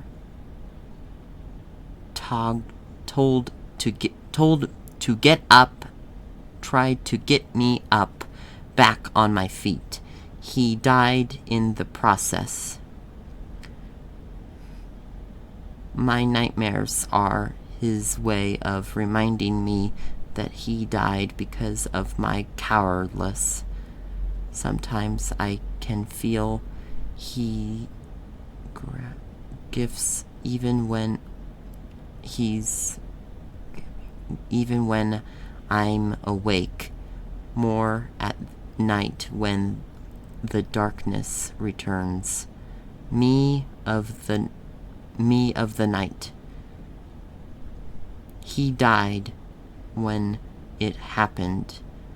Trying not to think about it, it will only make it worse. I push it from turning to run away from when I die. Forgive me for sharing something so morbid. I can't say that word, but you're the only person I can talk to about this. I will try to write about something more lighthearted next time. Boy. Get up, Thorne! Soldier. Get up! Get up, Thorne! Get up! Where? How do I get up? Get up, Thorne! Get up! How do I get up? Get up, Thorne! Get up! Get up, Thorne! What do you do? Get up! I can't get up. Get up, Thorne! Oh, I'm supposed to literally get... Oh, shit! I can't get up!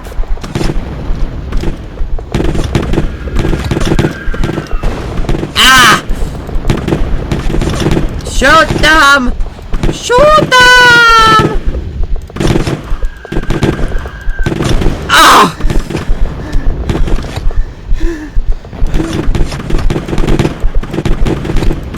Shoot!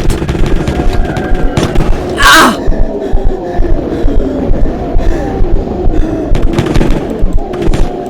Shoot!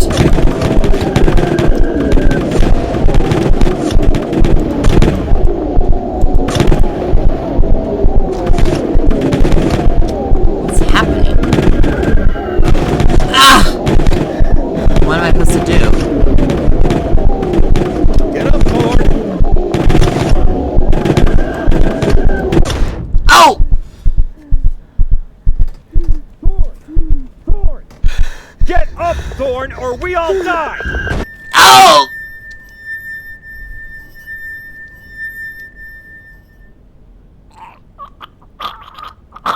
Sarge? Oh. Oh, God. Well. Holy shit. That's how war happens. Oh, God.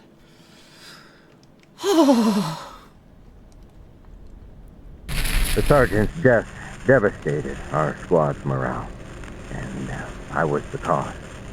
Since his death, his face, his hollow face followed everywhere I go, staring at me, haunting me, making sure I never forget what I did to him.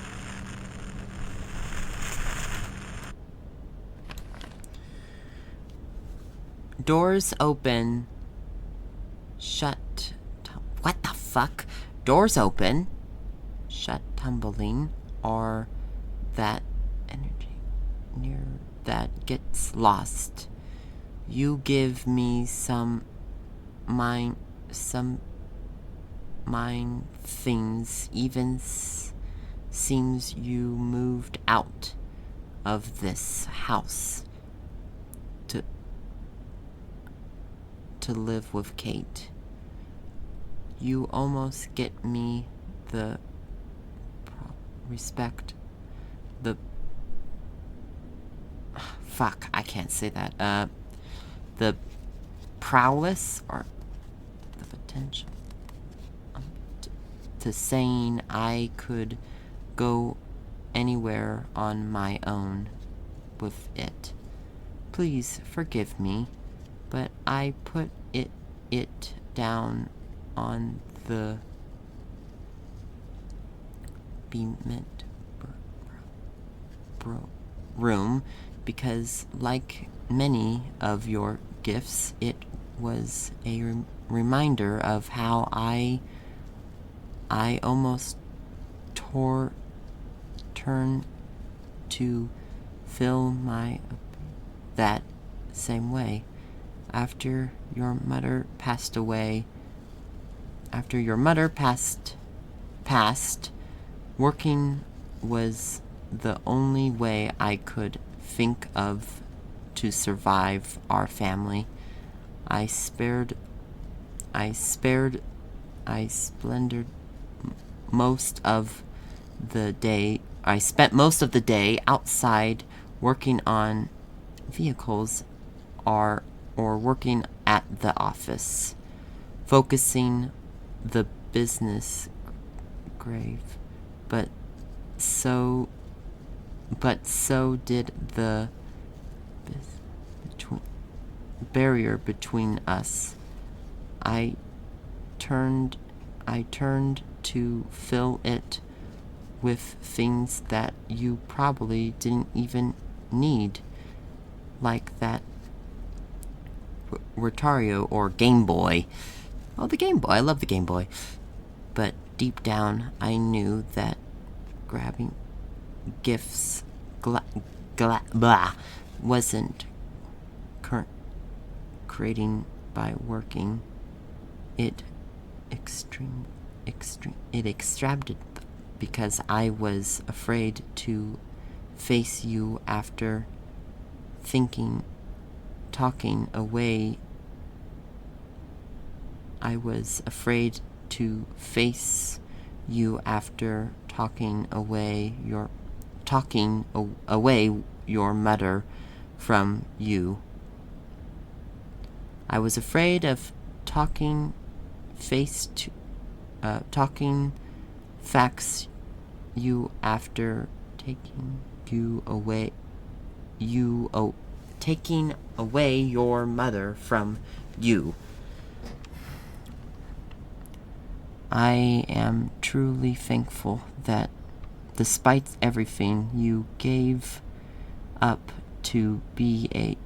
growed up to be a fine young man on your own, even starting your own family with your high school sweetheart.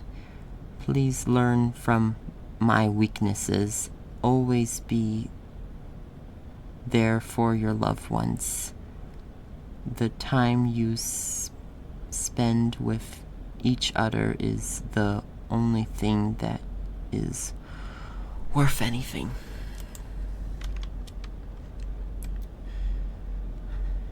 Find the claw. Get up. I can't get up, sir. Who's talking? Oh, God. Who's that? Oh, boy. Oh, God. We're going to the basement. Ugh. But we got a save point, so it's probably gonna get fucking bad. Get in there! Okay. Jesus. What just happened? Find in the basement. Okay, here we go. Then, one night, flares lit up the dark again, followed by another mortar barrage. All I could do was cower in my foxhole. Suddenly, through all the chaos, I heard a scream of pain coming from afar. I tried hard to ignore it, but the harder I tried, it felt like if I didn't do anything, if that scream had stopped, it would come back as another hollowed out face. Before I even realized it, I was running around like a madman, searching for the source of that scream. Oh, fuck. Okay. Where the hell's the fella? Alright. Ah!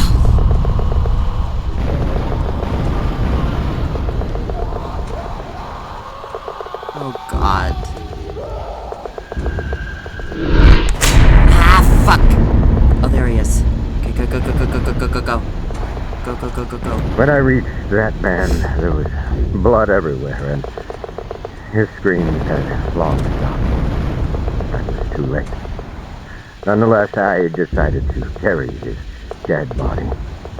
It was a stupid decision, but at that moment, all I could think of was bringing his body somewhere safe so it doesn't get torn apart by mortar fire.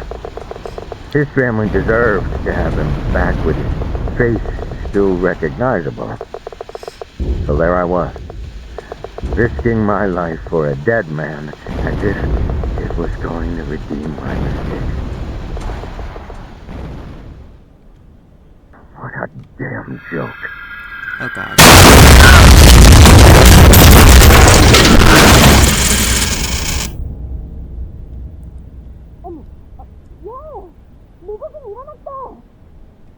저기요, 당신 들어요? It's okay. It's okay.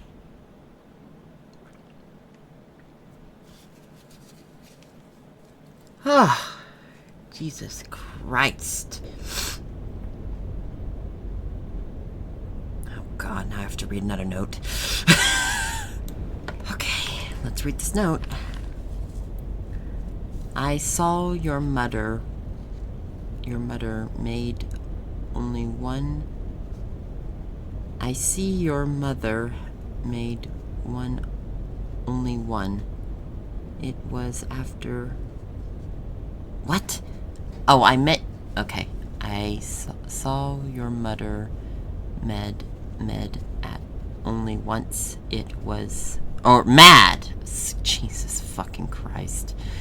I saw your mother mad only once. It was after returning from the tower. Phil? Just a few days before she died. Do you remember? That the one where I got a panic attack from a little fireworks show. After we put you to bed, I told her how sorry I was for ruining a perfect family night. She gave me a warm hug and said that I didn't ruin anything. That's when I got too comfortable and jokingly said she married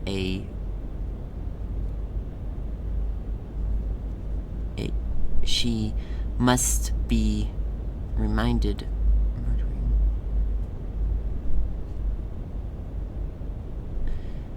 She must be regretting marrying a wimp by now. Then she was quiet, but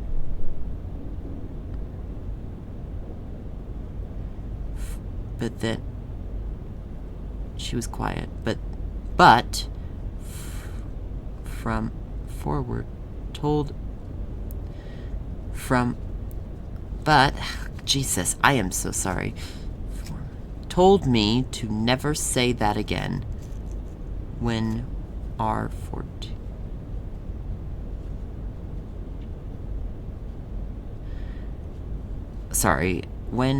14th anniversary came up in just a few days, I didn't want to upset her ever any further, so I apologized and went to bed. Don't get me wrong, I never doubted your mother's love for me, but I also knew that She had her own scars. She lost her father in battle during the Korean War, and her mother died working days and nights trying to raise 3 children on her own. The extent of her having a family turned around by war made her significantly to the advantaged by it. That's why she came to the US in the first place, because she protected me. Whew, boy. Oh well, here we are in the fucking basement. I'm sure this is gonna be. Ow! Ow. Sorry, everyone. I just stepped myself, or not stepped, I stomped my hand, or my foot on my other foot. It's nothing. I'm being an idiot. Oh boy, here we go. Having to do this shit. Okay, yep. Calm down. When I regained consciousness, I was greeted by a soothing voice with an unfamiliar accent telling me everything was okay. That's how I met Min. Min! That's her name. Sorry. I apologize. So, yeah, we can't get that, so we have to go to the other room. Oh, we can't go there either. Oh, for God's sakes. Well, how do I get down there, then? Do I just drop a painting? Oh, God. How the fuck do I get down there? Oh, good. Maybe it's somewhere here. Maybe it's an item I could use? Oh. I don't think I can go back up. Okay. Calm down. Calm down.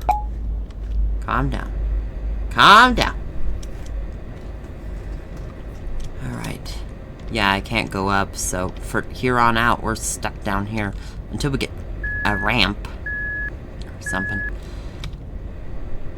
God, I wish this would be faster sometimes. Look at those ducks, though. We have a lizard! Oh, and a duck.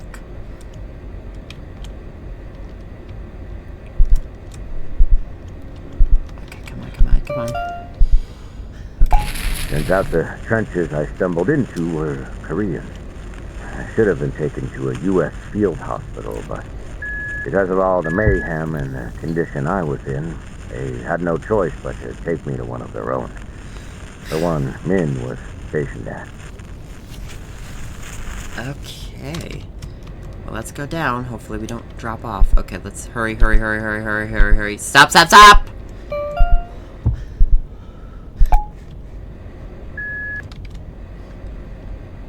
Okay, where the fuck am I?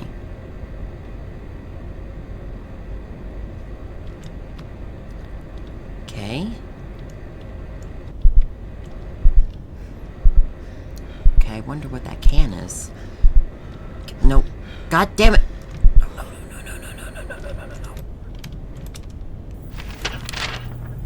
Oh boy. Vietnam War and PTSD. The Vietnam War veterans were especially prone to significant forms of PTSD due to the violent force or psychological the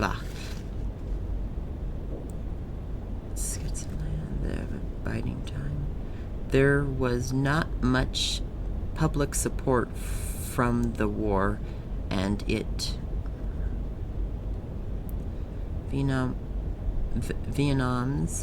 veterans were not aware of their own PTSD psychological, since it wasn't officially recognized as a medical health condition until 1980, 5 years after the end of the Vietnam War. Yeah, and it wasn't just the Vietnam War.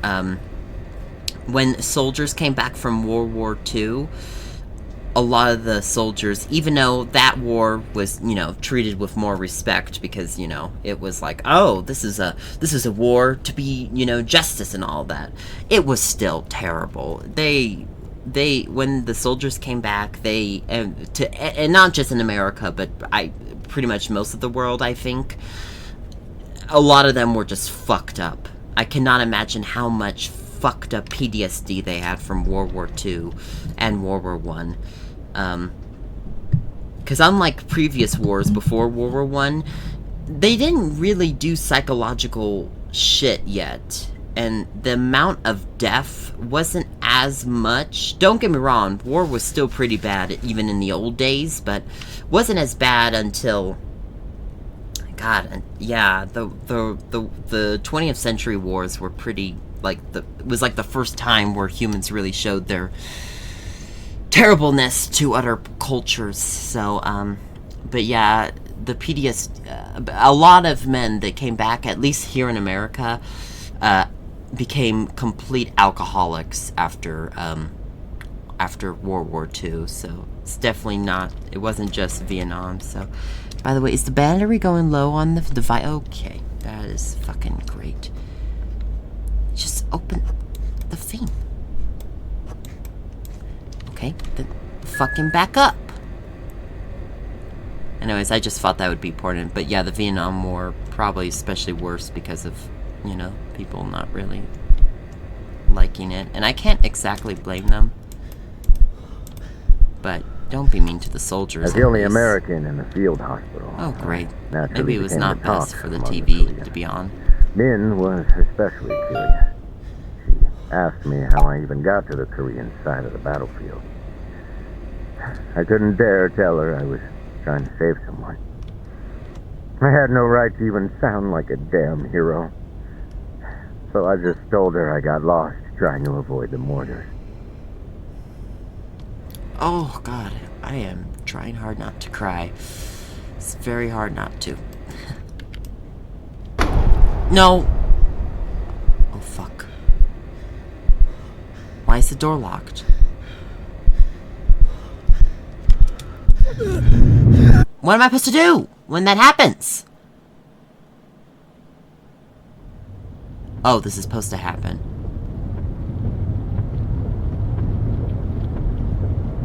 Okay, we're driving. Honey? Yes? Oh, you look like that woman earlier.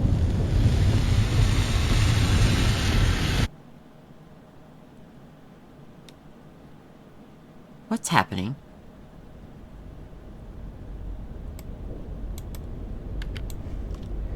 The power's out. Where the fuck? Oh, God.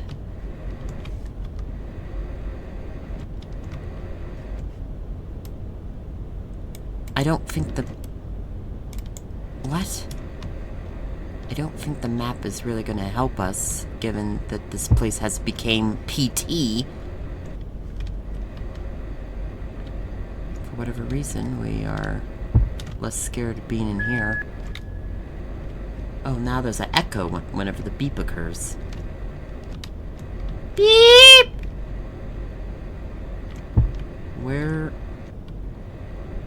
Where is the way out? I don't know. You think I know? Oh, for God's sakes.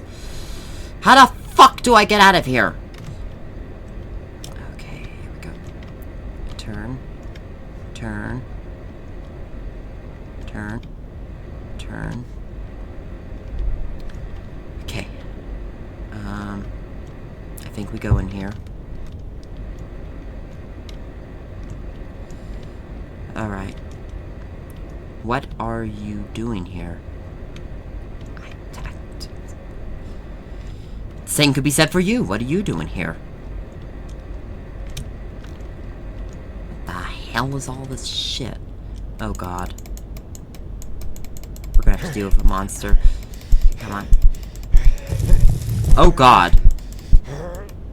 Are you fucking kidding me?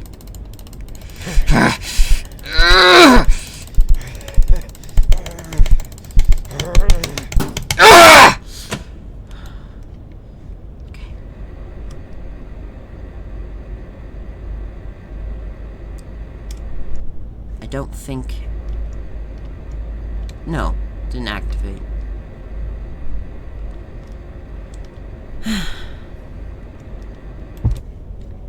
Fix it!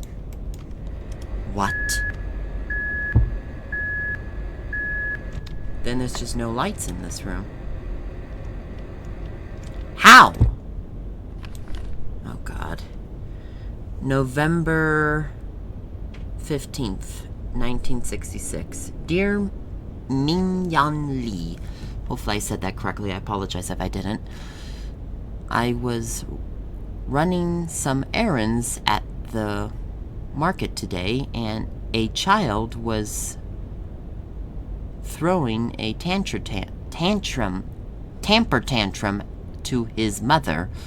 Maybe because she won't buy him what he wants. He winded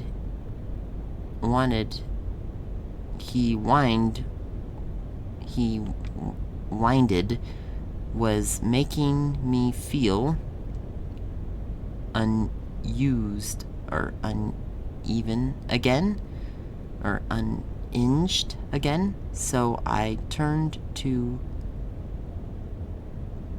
pressing by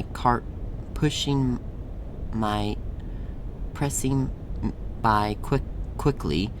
That's when the boy screamed, or that's when the boy started yelping, "Ma!" All of a sudden, I couldn't bear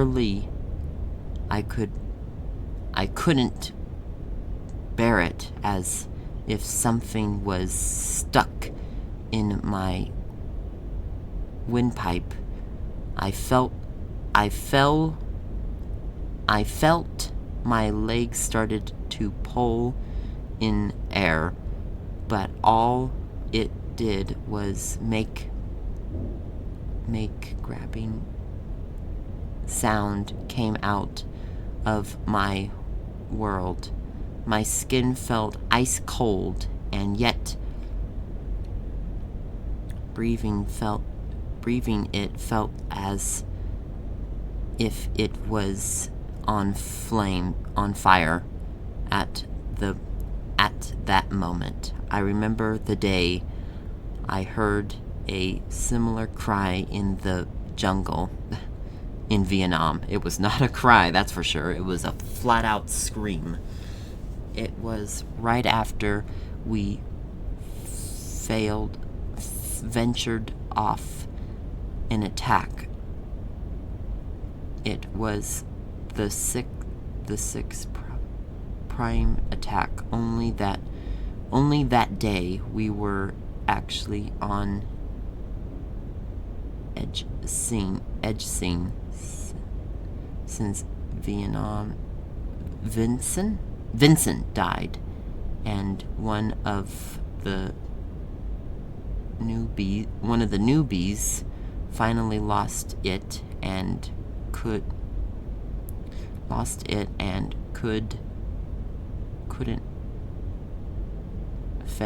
venture the fields anymore. I turned to grab him, but I was too slow. So soon we heard an explosion. We returned to the plan. He was on the ground, alive. Oh, this is a different person. In the ground, alive. He trembled. He tried to get up, but soon released he couldn't, because both of his legs were missing. I do not know which stuck him first. The pain, I do not know which sick which sucked him first. The pain of the horror eat away. He screamed. He started to scream, "Ma, Mom," or Ma, like he was a child who fell down a stair, fell down and screamed his knee, scrapped his knee, but his mother wasn't there to stop his sorrows, or stop his son, or to support his son. And he died even before the medical arrived. As he died, his lifeless eyes turned towards me, a wide open. I remember seeing Vincent's face. Back at the market, as my mind slowly returned to reality, I looked around the busy suite. Even everyone was the same. Even the boy and his mother were gone. No one noticed my distress. Life went on, and hopefully I can too.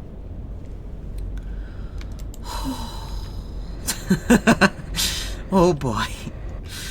Oh boy. Oh boy. Oh, now everything's flying. Great. Oh, wasn't that fun? Don't make the sound. Look over your surroundings.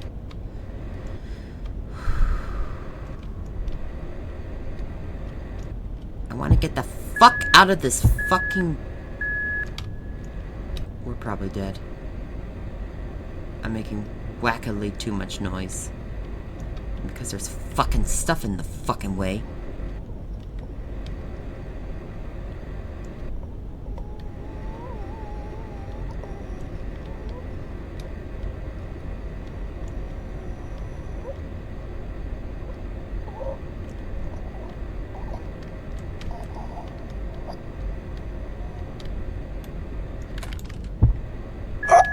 Ah! Fuck! God damn it! Fuck!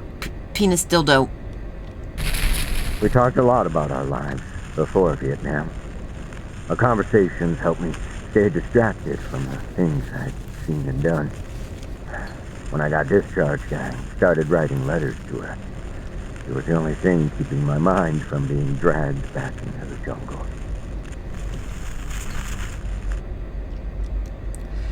Oh god, this is... Whew! Ah, this is intense. Okay, grab that. Why is it all the... You're not gonna... Okay, I was going to read that, but it quickly went away. Get out of here! Okay, I'm trying. Oh boy, it's gonna take harder for us to get the hell out of here. Let's get the hell out of here! Okay, grab it. Okay, good. What a damn joke. That's what he said earlier. That's what he said earlier, and you're quoting him. That's copyright infringement, don't you know? Oh.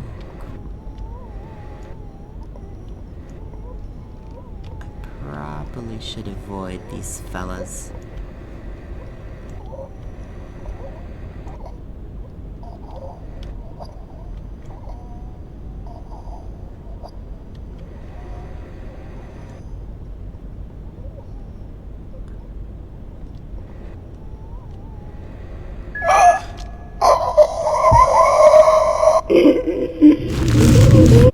Okay, so that went well, didn't it?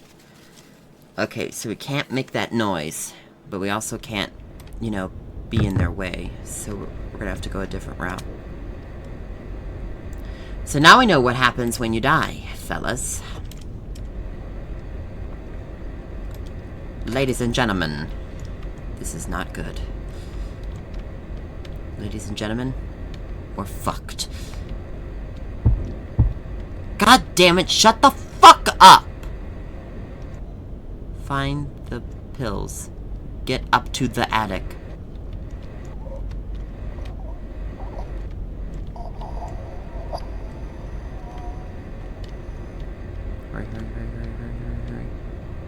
Hurry, hurry, hurry, hurry, hurry, hurry, hurry. Hurry, hurry, hurry, hurry, hurry, hurry. Hurry, hurry, hurry, hurry, hurry. Hurry, hurry, hurry, hurry, hurry, hurry, hurry, hurry, hurry, hurry. Pick them up, pick it up, pick it up, pick it up, pick it up, pick it up, pick it up, pick it up, pick it up, pick it up, pick it up. Why is the textures fogged up? Everything's floating.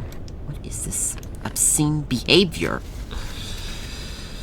November 26, 1966. Dear Min Yan Lee. Sorry, I'm always messing that up. I am so sorry. I have decided to pursue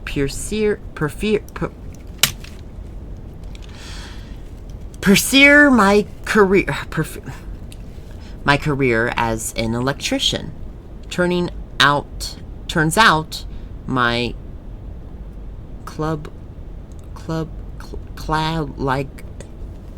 clay-like hands is still useful for working with wires and small objects. I earned an electrician program at the lobby company college today? Currently today. But my father still depends that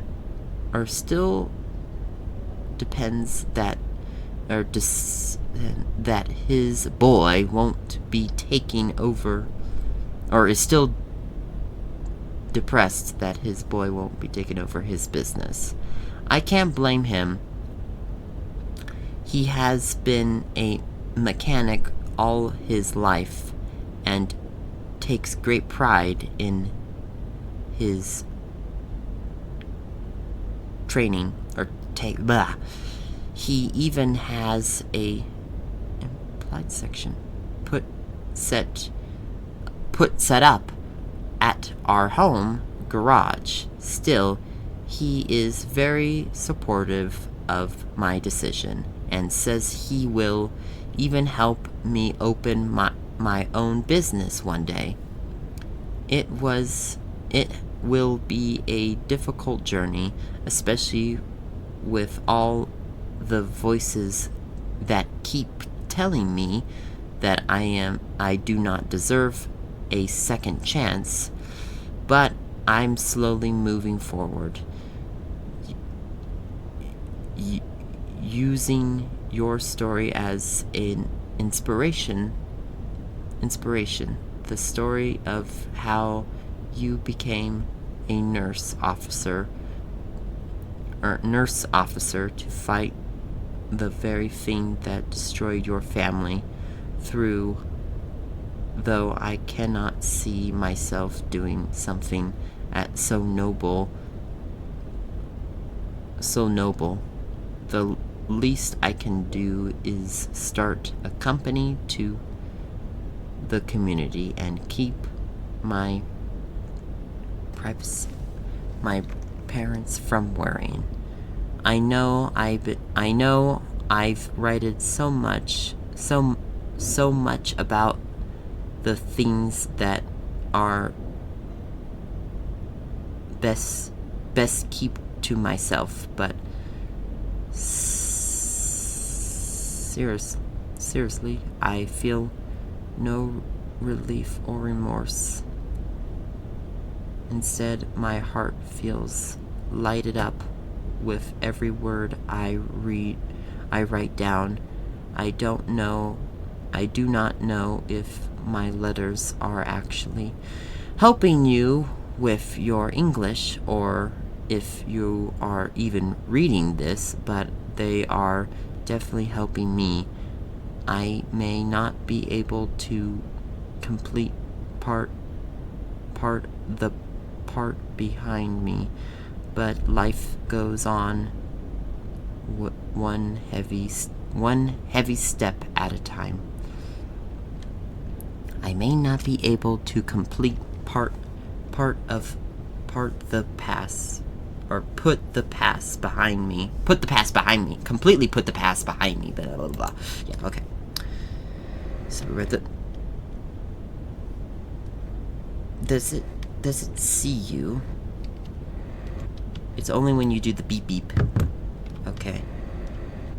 So only when the beep beep occurs. Don't make sound. Beep beep. Beep beep. Beep.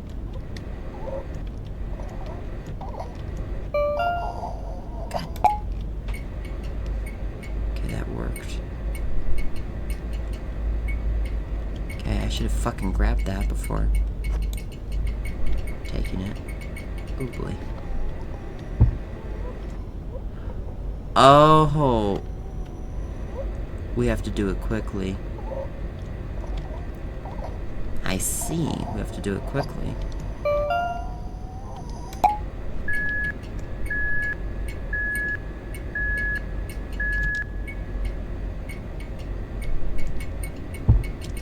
God damn it. God damn it!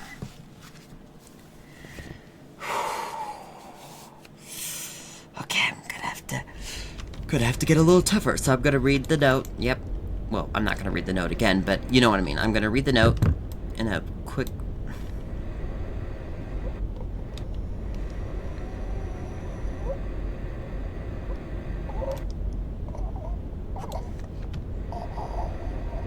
Don't back up. Because it does the beep beep. It doesn't like the beep beep. So how the fuck am I gonna be able to do this?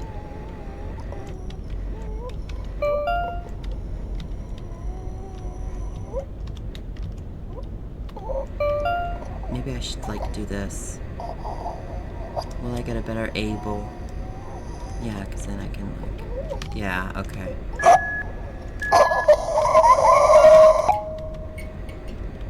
Okay, that worked out swimmingly well.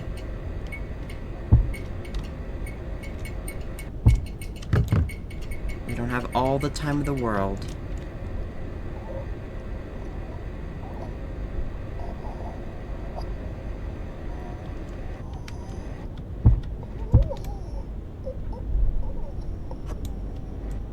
No, don't back up.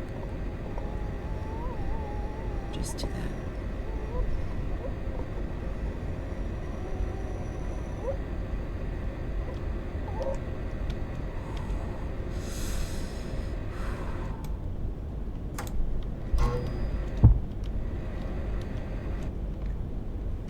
Stay near ends and shut all doors and windows. Stay nearby and shut all doors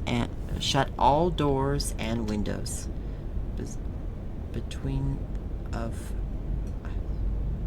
from the forest, if you can. So I think it's talking about the war strikes. Yeah, I think it's talking about the war strikes. So a safe just occurred.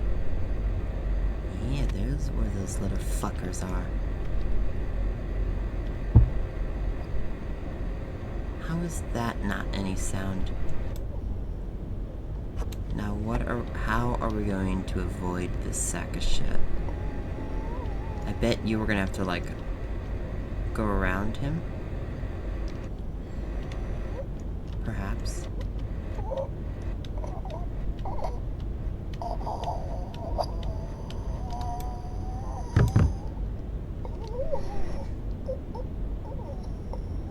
You know, this is really annoying.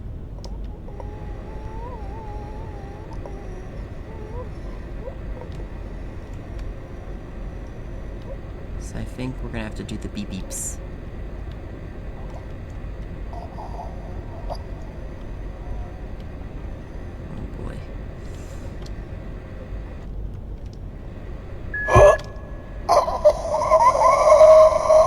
Go!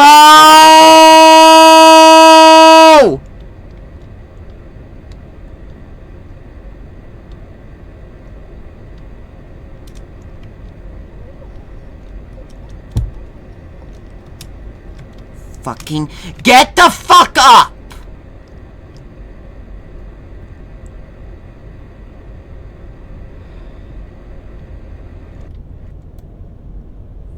Fuck.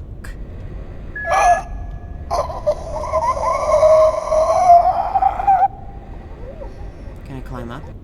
No, I can't climb up. Okay, that's good. I wrote him in every week, mostly about how broken I had become. It wasn't the proudest thing I've done, but it helped me return to my normal life. Then, one day, I heard the doorbell ring. When I went to answer it, I thought I was dreaming. It was Min.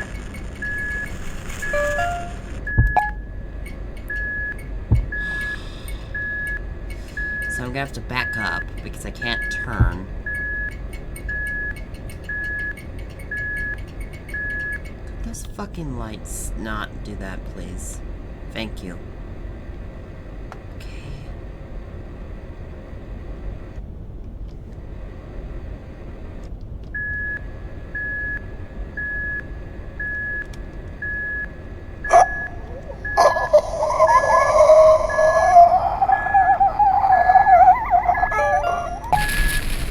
Can you imagine?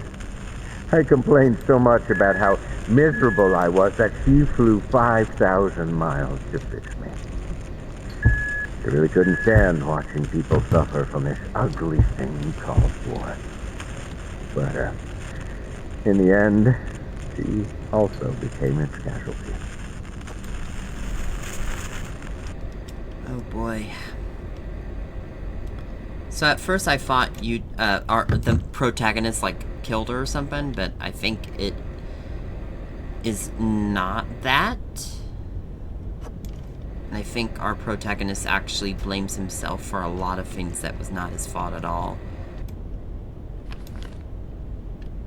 It became a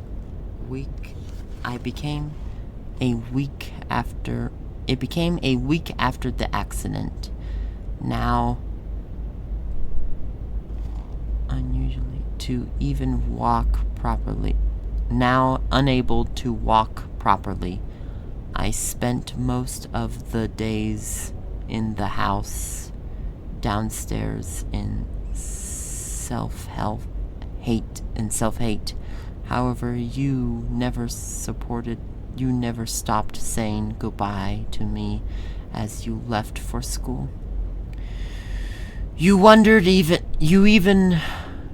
have even told me how you would have even told me about your day. You would have told me about your day. Even though your father was giving you nothing but disappointment since you revealed from the trip. Blah.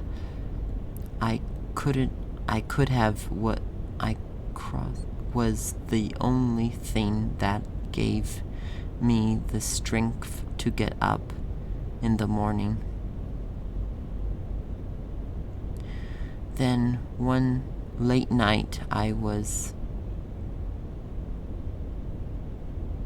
perusing by your room and I heard you muffled sounds crying from the bed door.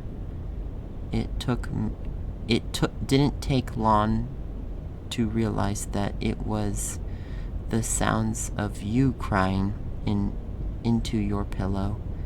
At that moment, my heart sinked in once more.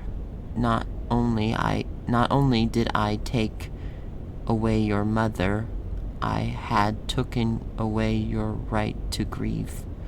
I showed you weakness and forced you to stand by by pushing everything was okay. Like what? I showed you weakness, and furthermore, Jesus, I am sorry everyone, you took stand by pressing everything was okay. No father should be a burden to his son. I replied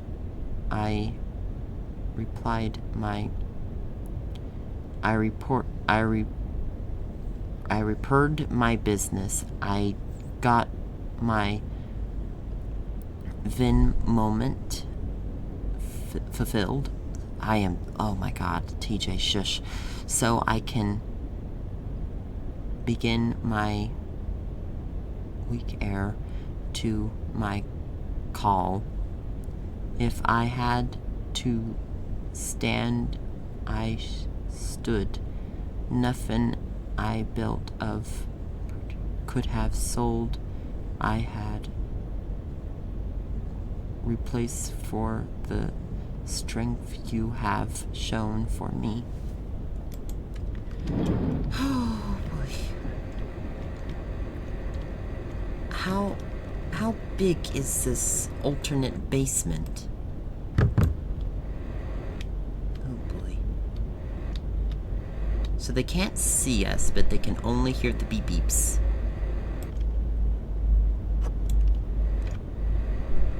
Oh god, I thought it was stuck there. I don't know why. Okay, so no beep beeps.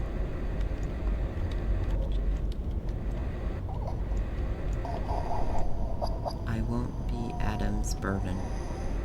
I won't be Adam's burden. I won't be Adam's burden. They say it 12 million times. The fuck is this? How am I supposed to? Oh my god. You got nothing. You got nothing on ya. You got nothing on ya. Got a car though. What the hell is this place?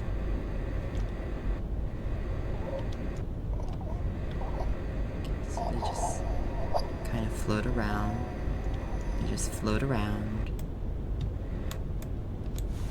Oh my god. Damn it, it fell.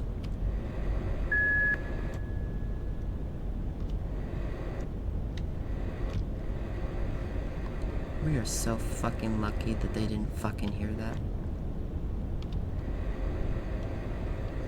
Oh, God.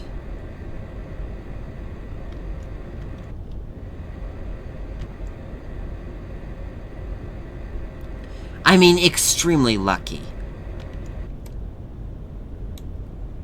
I need to recover on this thing. Oh, it broke. Fuck.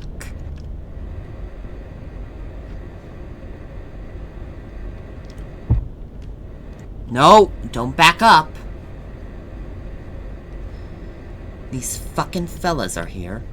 Surprisingly, they didn't hear any of that racket. Maybe it's because we're kind of far away. That's good. That's good. Just put it in. Remove the cover. Okay. No. Screwdriver.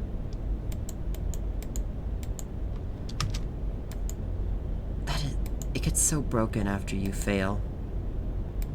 Kind of like that Sherlock Holmes moment. No. Grab that. Yeah, okay.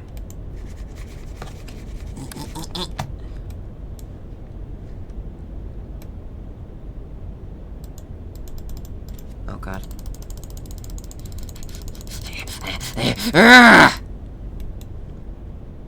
Okay.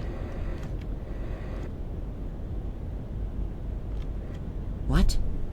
I have to leave. The cover will be happy if I leave the cover open. Oh my god, I don't care about them at this moment in time. Oh, you're not talking about a person. Okay. Yeah, I'm sure that didn't fucking make a lot of racket, did it? Well, how the fuck am I supposed to get out of this place?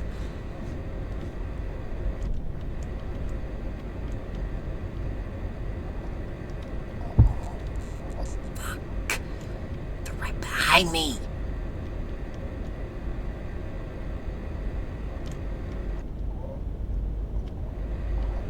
Hi. How are you? How are you doing in this fine evening? Oh my god. Okay. Nope. You failed, TJ. Miserably. Okay.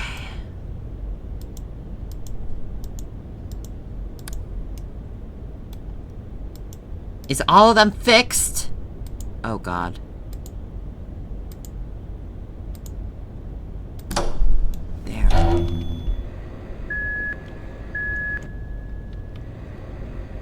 You idiot. I told you.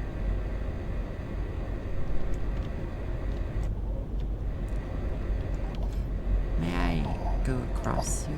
Look at that beautiful 1800s painting, where I thought they were looking at their foots, but they were actually just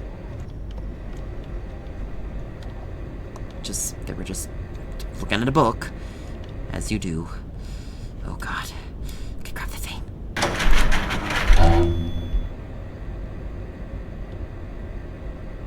Go. Go, go, go, go, go. Go, go, go, go, go. Find the pills. Get up to the attic. Okay, get up to the attic. Get up to the attic. Get up to the attic. Get up to the attic. Get up to the attic. Get up to the attic. Okay, we're going. Get out of here. I'm trying to get out of here. It's kind of hard to get the hell out of here when this place is, you know, a maze. Find the pills. Get up to the attic. Find the pills. I never should have written to her. I lured her into my life, and my weakness got her killed. Now all I want is for the suffering to end. But I keep seeing her. She won't let go of me. She won't let go.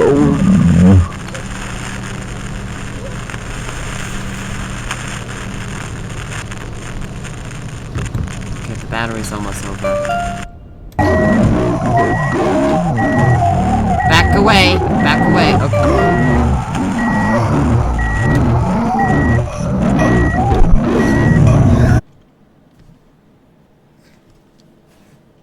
Was I supposed to do something? Okay, wasn't a cutscene. I never should have written to her. I lured her into my life, and my weakness got her killed. Now all I want is for the suffering to end. But I keep seeing her. She won't let go of me. She won't let go. Okay.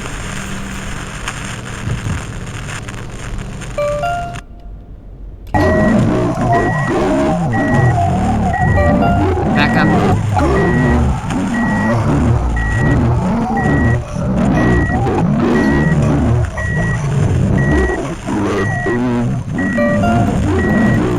Turn it on. I can't turn it on.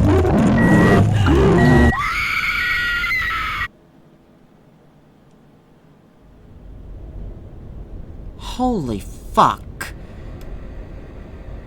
Get up to the attic. Look for those pills and grab.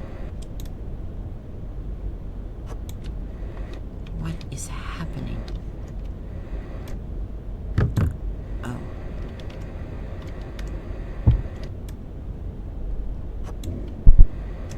Okay, I'm going. Shut the fuck up. Okay, so we're gonna go and get those pills. Oh boy. Jesus.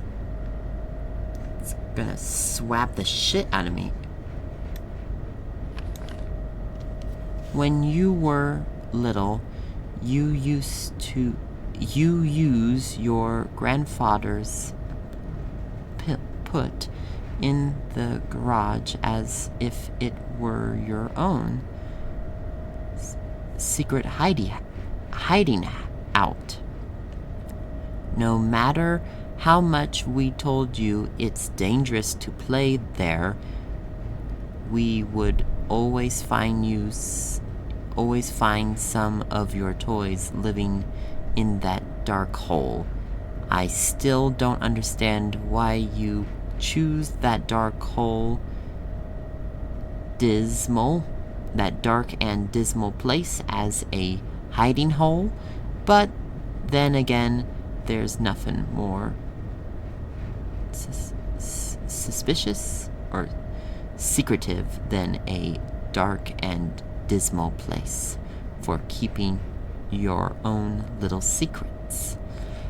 That reason I meant nothing this it became meant nothing. This is because even though you left the house when you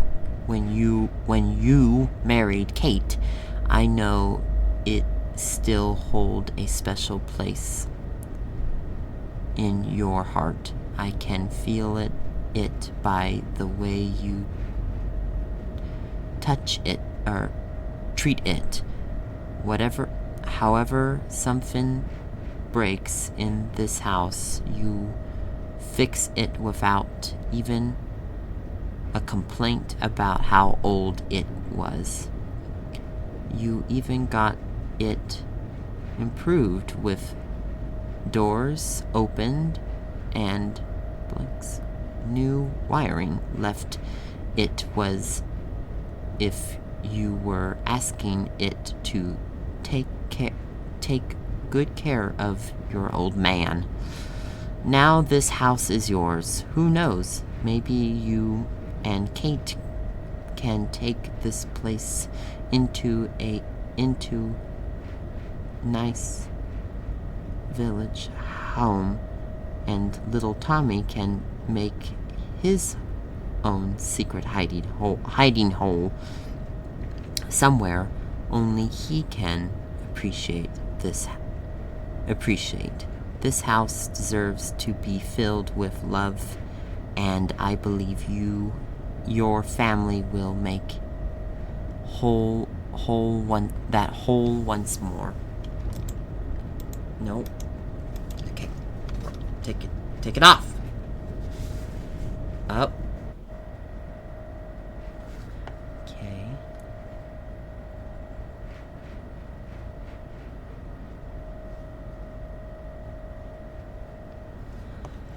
Oh boy. I need to get the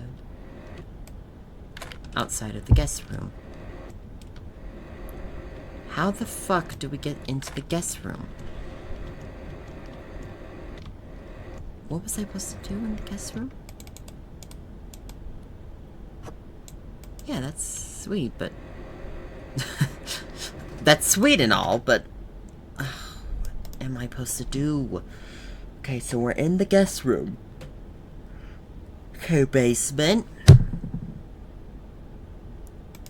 Well, where would the pills be? What? Oh, this is outrageous. Okay, everyone, so I just realized what I need to do. TJ is dumb as a butthole. Okay, not a butthole. Buttholes are not dumb. Buttholes are cool. Anyways, so we're gonna put that here. There we go, yeah. Now I'm gonna have to get it. Okay, pick it up. Very good. Okay. We were supposed to go outside. I had no idea we had to go outside, but yeah. Well, I should have known since we were supposed to go to the garage, so... never mind. Oh. Oh. Before the accident, back when I could still walk, Min and I would go on an early morning jog before sunrise. It was part of Min's old army routine, and she begged me to join her. which I agreed to as long as we walked on the way back. Oh, that's healthy. I love taking walks in the early morning. Well, I actually haven't taken walks in the early morning, but if I did, I probably would have loved it. I probably would love One it. day, on our usual jog, I asked her if she didn't get tired of doing it so early in the morning. She said it was the best way to enjoy her favorite view. At first, I thought she was talking about the sunrise. She loves you, sir. Which is why it's Later, really tragic. as we walked back to our home, the sun started to rise. As the light slowly rolled in, I turned to Min to see if she was indeed enjoying the scenery. She was looking at me. She loves you. This makes it even more sad. Oh, God. Oh, boy. Why? Jesus. What the fuck was that all about? Can I go over here? Okay, no, TJ. God, are we really living in the middle of nowhere? I mean, that's cool and all. It's very beautiful. But I was just, I don't know, I was just expecting us to have some, like in a neighborhood or something. Okay. Should I pick that up?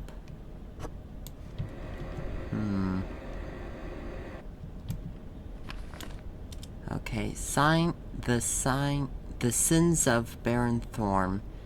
Men still face me, wearing the same outfit. Men still fends me, wearing the same outfit as our last event. Baron lost his wife, Mignon. Sorry if I'm butchering that. I'm really trying hard to say the names. I'm having a hell of a time saying any of these characters' names. To a car accident he was responsible for. They were returning.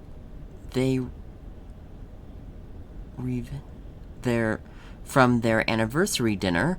Then there was a stern that night, but Baron stumbled on the path through with the dinner plans. Blah, blah, blah. I see her at my weakest moments. Whenever I'm down in self-loathing or the thought of death, I see her towering coming towards me with that scared, shocked gasp of her.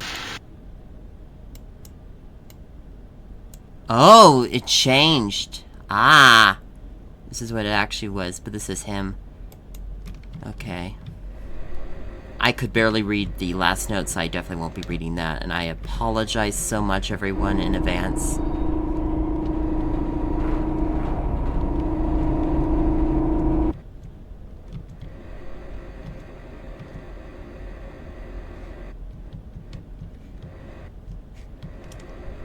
Can I go in here? Maybe I still could have saved her. Only if my hand wasn't like this. I mean, look at it. So twisted, so weak, so useless that it couldn't even save the person I love.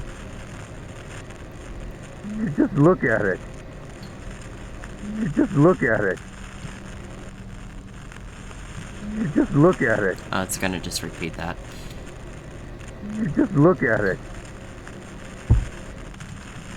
Just look at it. Alright. Just look at it. So we're going back. Just look at it. Stop! Oh, I was supposed to look at it. Okay, sorry. Sorry, I was a bit dumb. I didn't know I was supposed to actually look at it in the game. I thought he was just repeating that because I wasn't, you know, doing something but I was not doing something. I was not looking at it. Okay, come on, take the pills. Oh no. No, no, no, no, no, no, no. Oh, fuck. Why the fuck did someone put the goddamn pills in the fucking garage? Oh no, you better not fucking fall in that goddamn hole. No! Put that away. Oh god. What a damn joke. What a damn joke.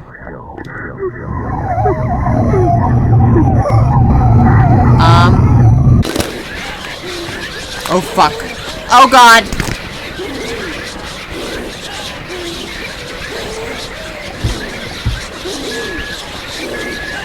Is she chasing me? Oh yes, she's chasing me.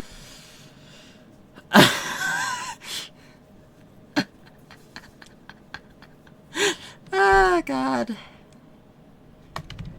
What a damn joke. What a damn joke. What a damn joke. Okay, get going. We might spawn back in the other. Yep, I knew we were gonna spawn. Oh, that's creepy.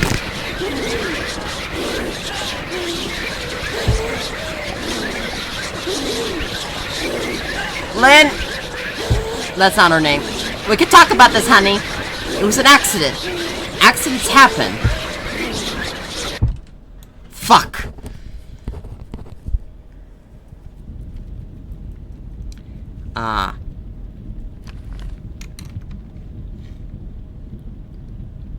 And put the letter into the... blah. I need to hide this where only Adam can find it.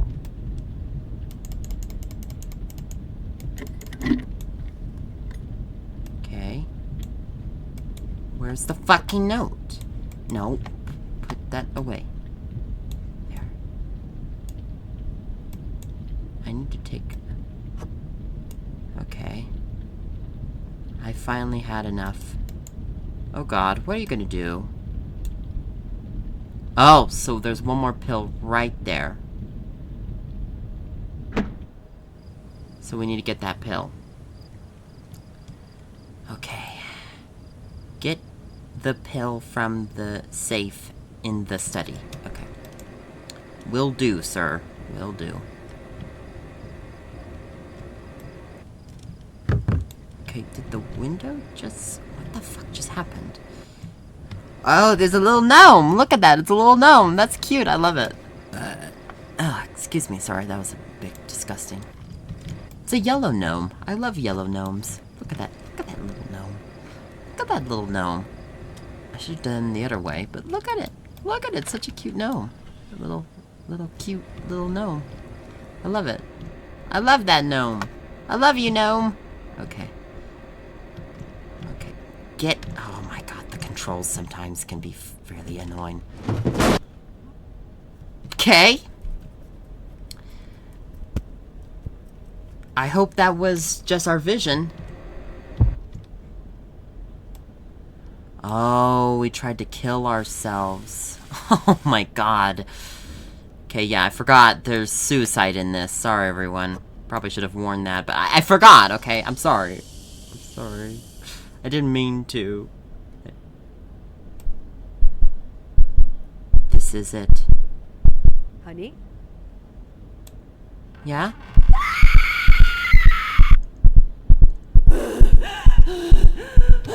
Oh, fuck.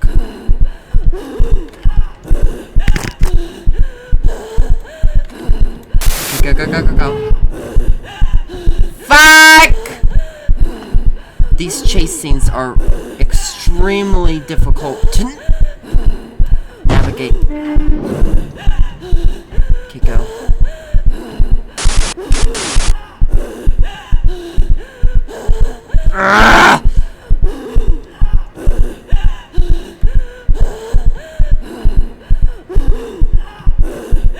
think she's right behind me. Go, go, go, go! Stop getting fucking stuck over stupid shit.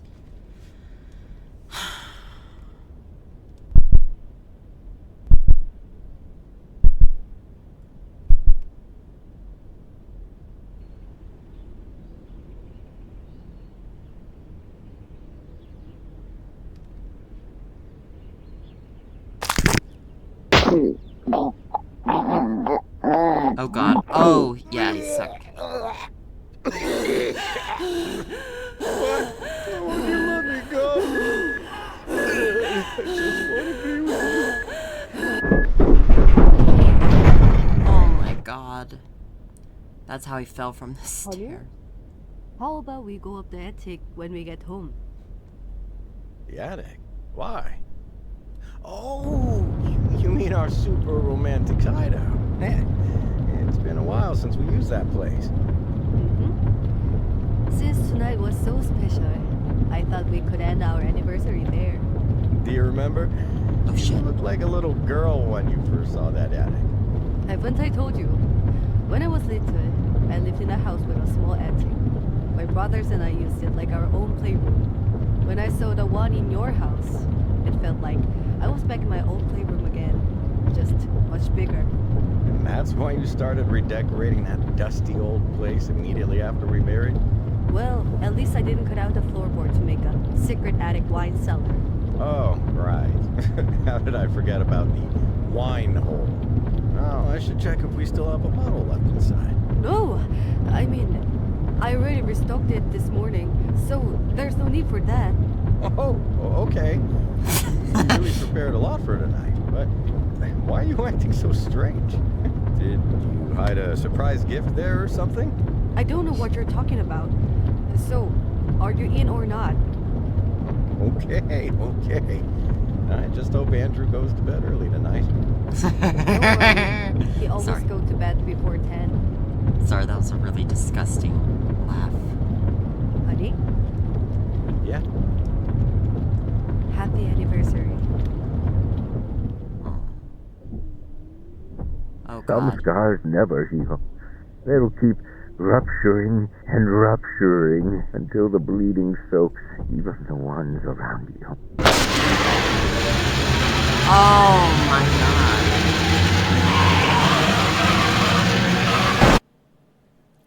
Yeah, he got a panic attack when the flare broke. Oh, this poor guy. Oh. Min! Are you okay? Ah, shit. Min! You have to wake up! The car's about to blow!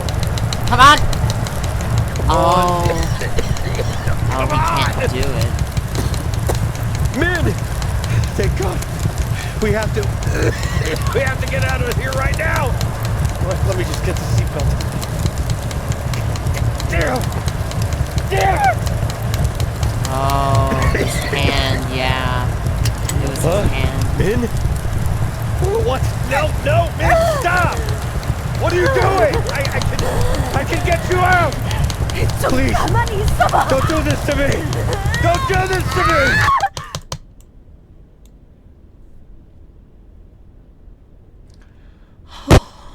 Oh, God.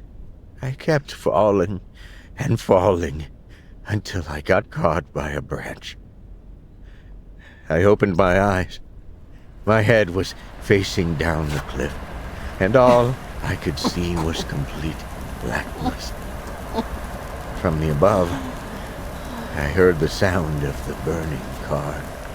I tried to turn my body to face the wreckage, but the pain, it pinned me down like a rock, forcing me to keep facing downward. I cried out. I cried out Min's name. I cried out, I'm sorry. I knew it meant nothing, but I kept screaming because it was the only thing I could do.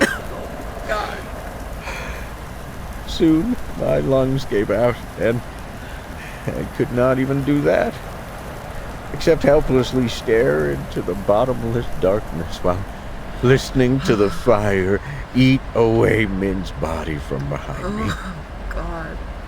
Since then, I've become terrified of being in the dark. It reminds me of that pitch-black cliffside where I got my wife killed and I did nothing. And that's what I do. I cause pain to those around me. No, you don't. It wasn't your fault. It wasn't your fault. It was just a terrible thing. And your wife wouldn't want you to be this so mean to yourself. She would be absolutely sad to see her husband be so sad. Oh, God. Oh, So why am I still here? Why am I still alive? My son is all grown up and I'm just being a burden to him at this point, so why not just end it? Thoughts of death loom over me like flies over a carcass. But I can't do it. Because of Min. When she pushed me out of that car, my life became her greatest legacy. A remnant of her kindness and selflessness.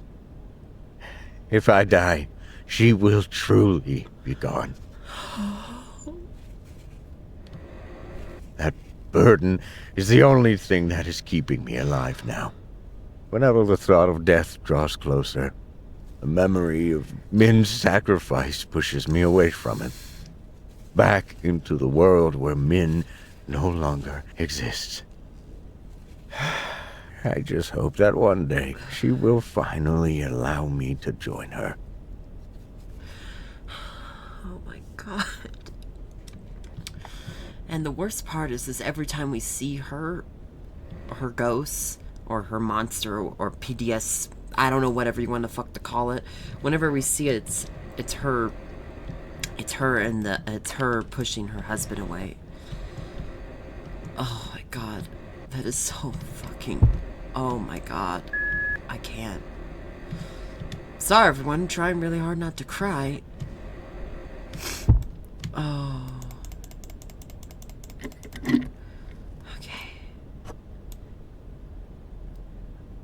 I can use the water cup in the bathroom to take this. Obviously we don't need to read the note.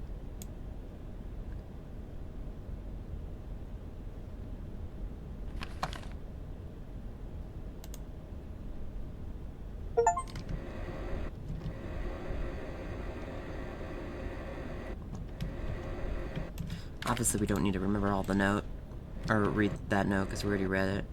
Take the pill with water. Then we can finally get upstairs. Important note. I already read that, probably. I don't know. Maybe I didn't. I read that one, that's for damn sure. Okay.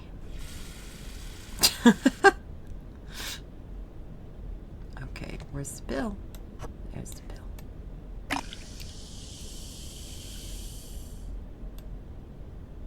Okay, let's drink it up. I can finally climb the attic. Go up the attic. We're going up. Don't you worry, we're going up. Sorry, everyone. Sorry. Okay. Alright, here we go. No. Hold the thing. You could do it. I believe in you. I believe in you. I believe in you. I believe in you, guy. You did it. You did it. Brahoo. Oh, fuck. Oh, fuck.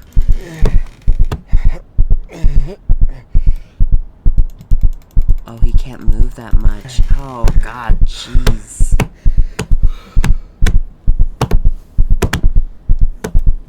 I really hope this is not what older people have to deal with. I am so sorry if you do. I think this is just a metaphoric for him. Oh, God. Oh, boy. Dear Bernard, surprise! Bernard, that's This what is my anniversary gift for you. A very late reply letter.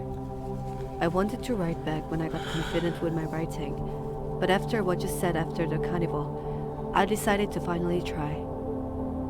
Do you know why I got angry when you called yourself a wimp? It's because it was the stupidest thing I've ever heard of. I never mentioned this because you hate talking about the war, but I know about the men you saved in Vietnam. When I first met you, you told me you ended up in the Korean field hospital because you got lost during the attack. But soon after you left, a rumor spread about how you ran through a rain of mortars with an unconscious Korean soldier on your back. We called you Crazy Yankee because what you did was indeed crazy. So, no, I don't know about the man you say you are. All I know is that I married a man who is so kind that he's making a world a bit nicer without even realizing it. If you don't believe me, think about Andrew. Think about how caring and kind he is to others. He learned that from you because that is all you are showing us. And when he grows up, he will find someone like him. They will get married and soon reach the conclusion that they want to have children because their love is too great for just the two of them. When that day comes, he will still need his father to be his guide again. Because, let's face it, kids are a piece of work. So, please, don't deny who you really are. You were just scarred, and that's okay. We're all just small scarred things looking for a place to heal. We found ours when we found each other. All that's left now is to heal. With love, Nino. P.S.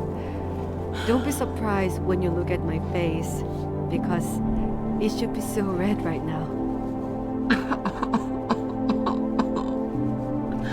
Oh, God. Oh, God. Oh, my God. Oh. Oh, boy. Okay. Oh. Oh, my God. Oh. Oh. Shut the fuck up, Discord! Sorry.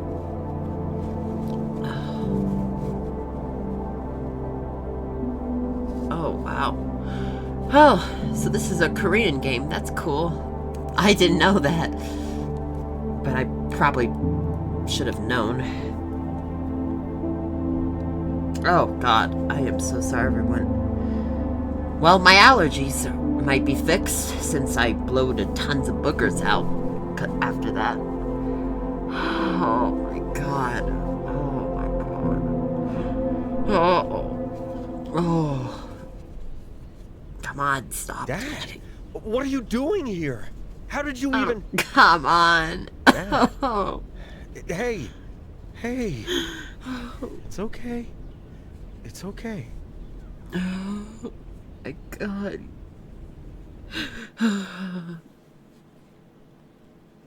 Oh, my God. Oh, my God.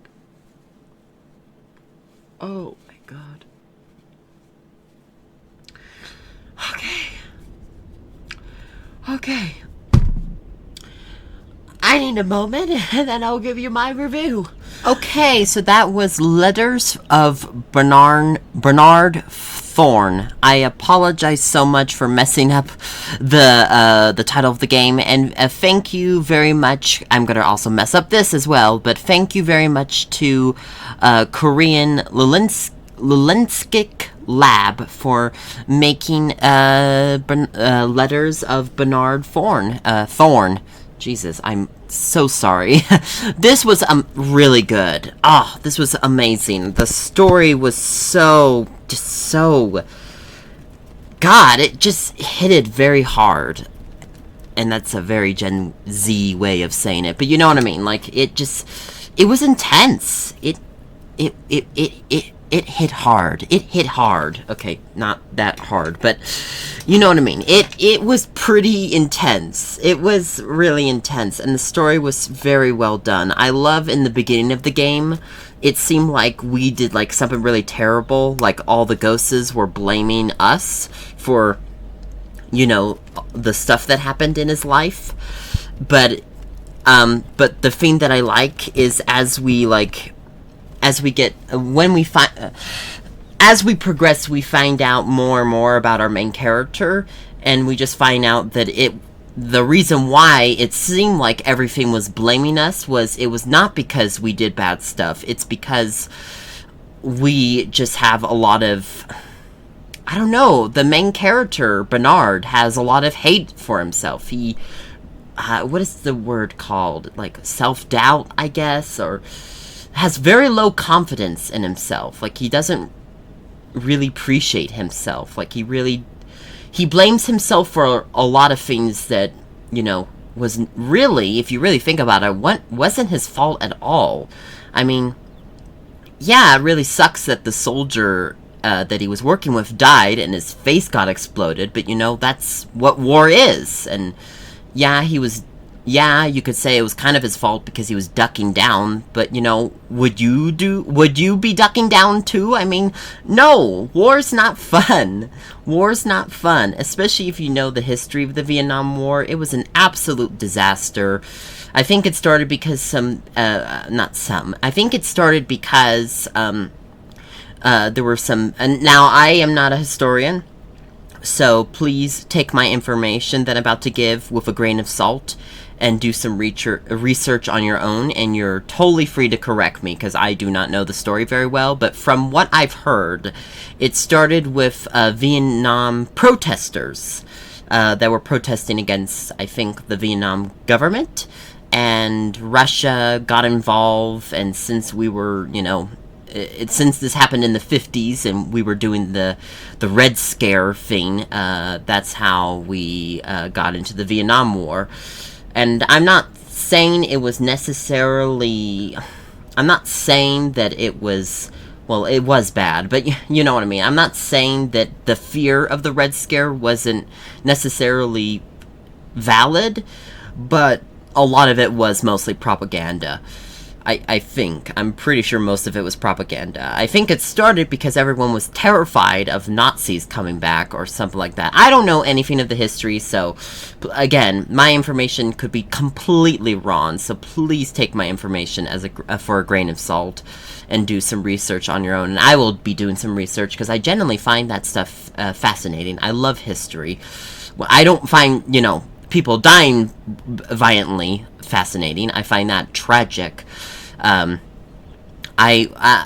Earlier this year, I was very into World War II, and after learning some horrific shit that happened, well, obviously, I was going to learn horrific shit, but there was some other things that are less known, like it wasn't just the Holocaust I looked into. There was a ship sinking, the Wilhelm Gustloff. I apologize if I messed up that name as well.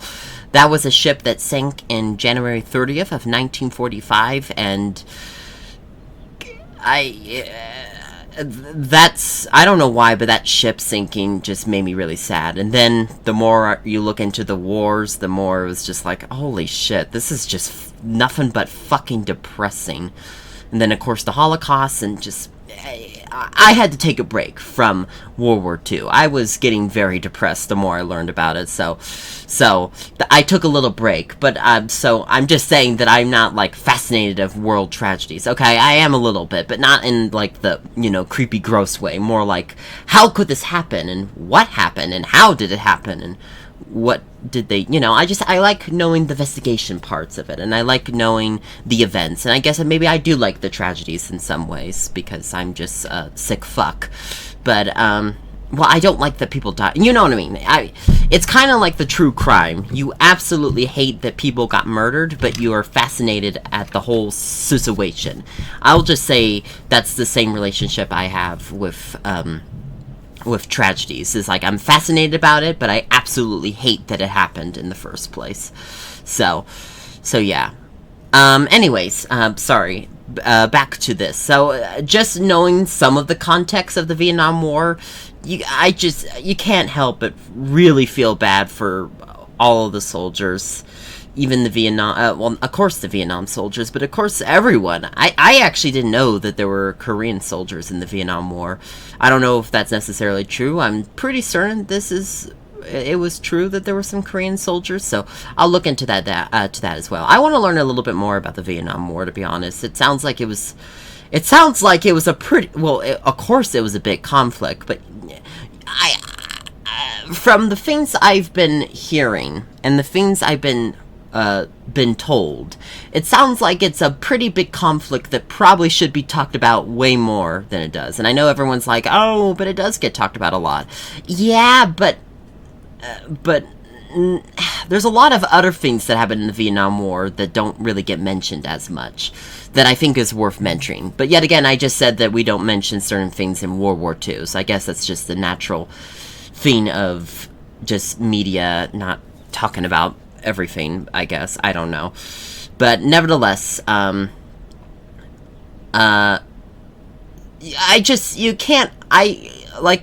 maybe Bernard was a little bit, I don't think cowardice is the right word. He was just terrified, you know? I would be terrified if I was in that war. Jesus. If any war, actually.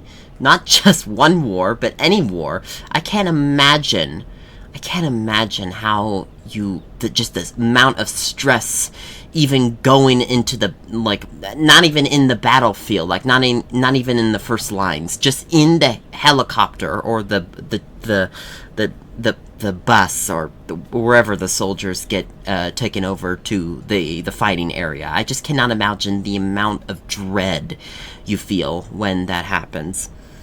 Oh God, it just, yeah, no. War's not pretty, war's not fun, and fuck humans for, because and the reason why I'm really focusing on the Vietnam War, on Bernard's story, is because all of the things that happened to him after Vietnam is because of that war, the Vietnam. Everything, like, the reason why Bernard's wife died is because he has PTSD of flares because of the traumaticness he dealt with.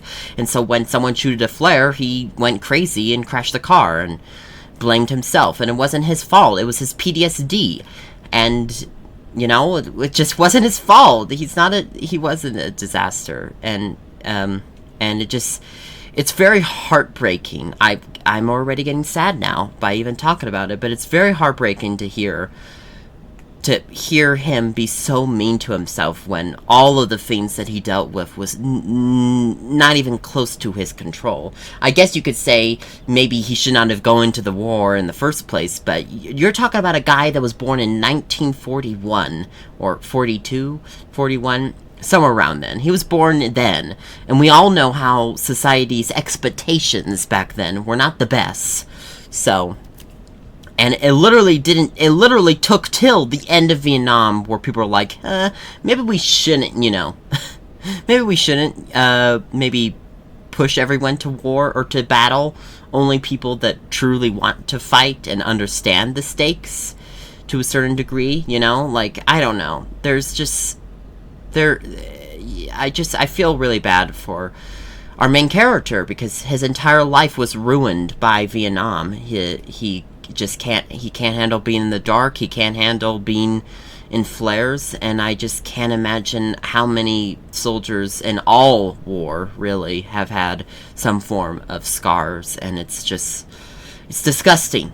It's disgusting. But yet again, here we are, still doing wars, because, you know, humans can't just fucking get along with one another. All these leaders want to show how big balls they have, what big ball sacks they got, even though, okay, well, thank you for showing your big ball sack after we all died painfully. Thank you. So, and also thank you for, you know, trying to show how masculine you are, or how strong you are, or how better you are, while scarring fucking everyone else around you. It's just disgusting. It absolutely pisses me off that is the way it is. But I'm sorry to make this a political statement. I am not going to go in too deep into politics, because that's a very taboo subject, and I'm not against talking about politics, but I am against, you know, people what is the doxing my home. So I don't want that to happen. So I'm gonna zip my lips. But anyways, besides that, yeah, this was just, the storytelling was just beautiful. It was very well done. I loved that in the beginning it seemed like it was all our fault. Like, it was like we did something bad. But then as we went on until the very end, we found out that all of the things we did wasn't actually bad. And that was just, you know, the protagonist being really hard on himself and blaming all the things on him, even though a lot of it was not his control at all. Like, the only things I would say that was slightly his fault is not paying attention to his son as much. But yet again, you know, if I lost my, you know, lover or spouse or wife, I would be, or husband, or, you know, whatever, I would absolutely, like, just, God, I can't even imagine how you would move on. But that just, or any loved one for that matter. I can't think of any of my loved ones dying. It's just, yeah, so it's hard to blame him for reacting the way he did. And he did, and it sounded like he did try to improve. And overall, he did a pretty good job. And let's just hope that after the story, after his son came up to the attic and helped him, hopefully after that, and hopefully after his son found him in the attic, hopefully now, with his family moved in, our main character can finally find peace and, you know, live a pretty good life. Because if his wife was around, if his wife saw him in the mess he was, I'm pretty sure she would be absolutely devastated and would want him to never ever do that. So, it's just, oh my God, that scene where she died, it was just beautiful. It was very, very sad, because of her backstory too. And I loved that she was, right before she kicked us out of the car before it exploded, she was speaking in Korean, and I think that was, and the reason why I mention her speaking in Korean is I think that this is my, like, view of the story of that moment, but I think it was her, or this is my perspective of the story, but I think that was her, you know, remembering when her parents died, so she, like, activated her little girl mode, or wanted to activate the version that she wanted. She wanted to save her parents, and so she was doing the same with him. So, I don't know. That's my perspective. Or she just could have been speaking Korean because, you know, you really don't have time to be speaking in a language you don't it sounded like she did. From me, it sounded like she did a pretty good job speaking English. So, you know, which is, by the way, if I don't judge people that don't speak a language super well, like I'm right now trying to learn Japanese, and would I ever speak Japanese anytime soon? Absolutely not. I am god awful, so I'm definitely not judging people for not speaking in a different language or not being as fluid with a different language that they're trying to learn. I mean, languages are hard. They're very hard. Which is why I wish a lot of school systems around the world would teach, and a lot of other school. Actually, I shouldn't say that about other school systems in other countries, because they do teach specifically English, so they do teach different languages, I think. But I wish that since we're now in a global world, I hope that in the future our school systems will, all over the world, would teach pretty much all languages, really. I think that should be not maybe necessarily a necessary. Sometimes it needs to be kind of necessary, just because we're just a global world now. So I don't know. That's my opinion, though. everyone else has their, everyone else can have their own opinion, of course. That's what I personally think should be, but, you know, I'm not in charge of all that stuff, so.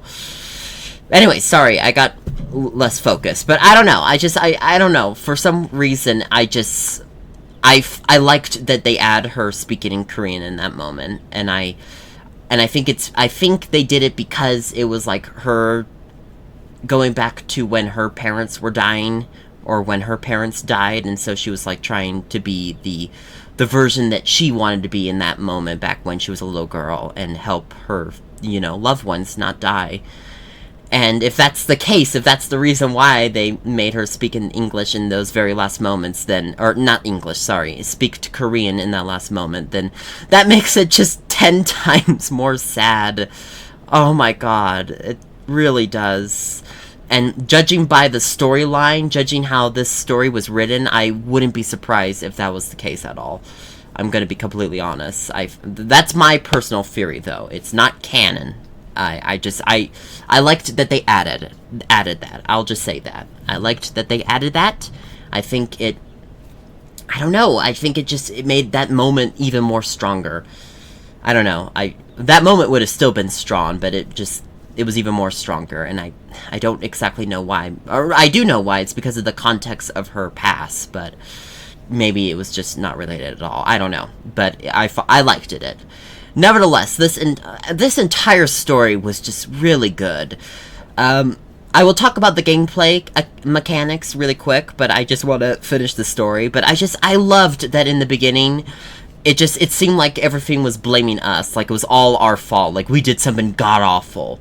But then it turned out it was just our perception of the whole situation, and in reality, all of the terrible things that happened to us was not our fault at all. It was just terrible circumstances, terrible timing, just terrible, it was just a perfect storm is the best way I could put it. It was just a terrible, it's like, the best way to describe our main character, Bernard, wait, is that his name? Bernard? Baron? I am so sorry. Thorne? Baron Thorne? I apologize for not remembering the main character's name. I apologize, protagonist. Please forgive me. I think you're a wonderful, nice man who dealt with a lot of shit, and I'm sorry that my dumb butt is not saying your name correctly. But, anyways, what was I saying? Fuck. God damn it, TJ, you can't talk too much, or you're gonna forget what you're gonna say. What was I gonna say? It seemed like Baron... Wait, what was I gonna say? It seemed like Baron... Fuck, what was I gonna say? Now I forgot, damn it! God, I should have shut the fuck up, and I should have just kept on talking, because now I forgot what I was gonna say. Yeah, shit. Sorry, guys. I totally forgot what I was gonna say. Wow, that failed dramatically. Well, anyways, it seems that our main character is just a guy that just... Oh, this was the thing I was gonna use. It seems like our main character, our protagonist, is, and I love this, like, or, what do they call it? This is like a poetry description of someone that lives like this, but, or has a life like this, but it sounds like our protagonist, Baron, was a butterfly in a storm, or in a tornado. No, I think it's a storm, not a tornado, but that's the expression I would use for our main character. He's a butterfly in a storm, and same with his wife, too. They were both butterflies in a very, very bad storm that was not at all in their control, and it's really sad.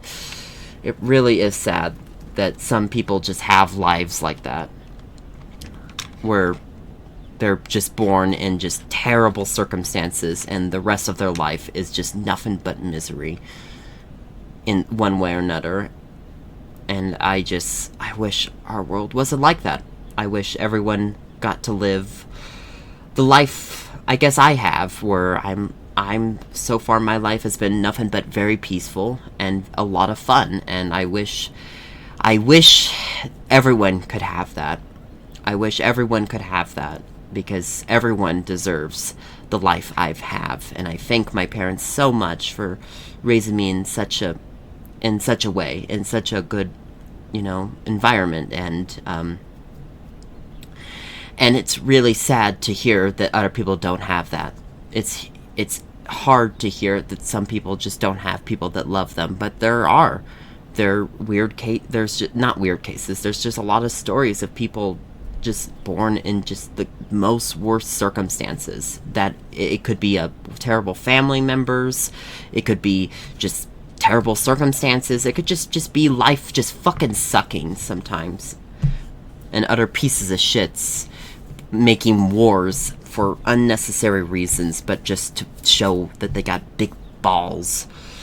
So it's really sad, and I pray for the future that we will, my wishes of everyone having a really fun, joyous life, and everyone will have this from all over the globe, no matter what race you are, no matter what sex or anything, no matter what you are, if you're blue or green or a circle or shaped differently, it doesn't matter. Whatever you are, everything and everyone, every animal, everything that exists in this world deserves nothing but a peaceful, joyous life. And I know that that's unrealistic. That's me talking in Disneyland, in Disney language, I guess, although there's been some pretty dark Disney films.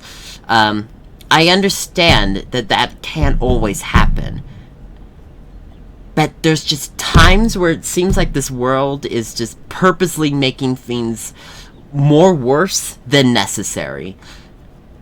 And that stuff I'm talking about is human cause, not nature.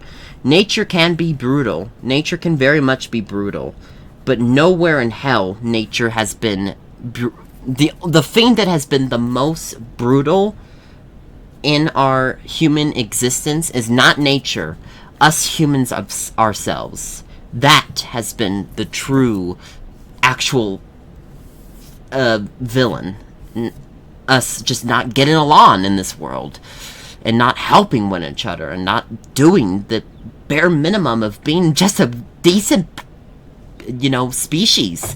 And I'm not blaming this on everyone. There's a lot of good people in this world, but it just would be very nice if a lot of them, there was a way more of them than just, another group and another group. There's the bad people group, I guess, and the good people group, I guess. I don't know what to call it, but you know what I'm talking about.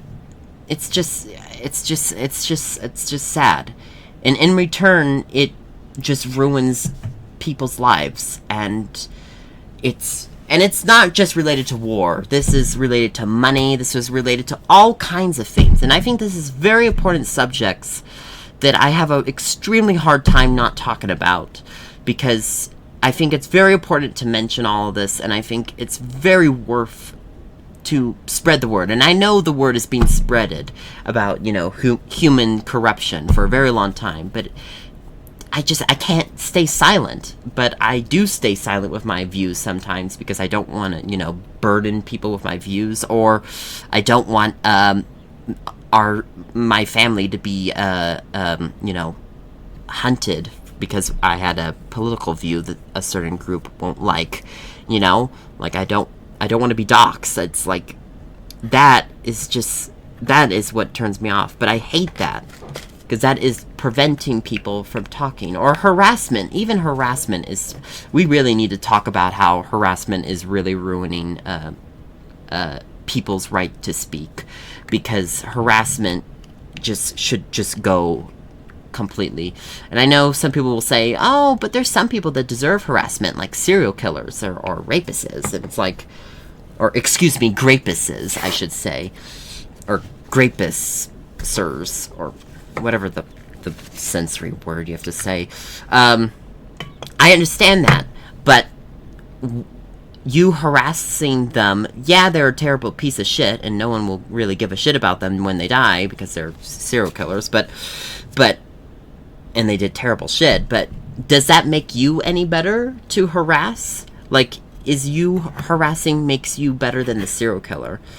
And does you harassing make a good influence on other people? Because you harassing might just show, oh, it's okay to be, you know, a terrible person to someone that is also terrible. I mean, yeah, that person was terrible, but it doesn't necessarily mean that you should be terrible either.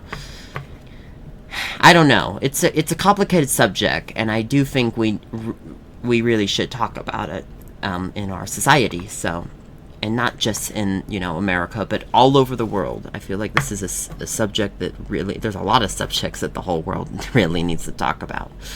But anyway, sorry I got political again. But, you know, I'm sorry, but the politics are kind of related to this game, so it's not exactly off the subject.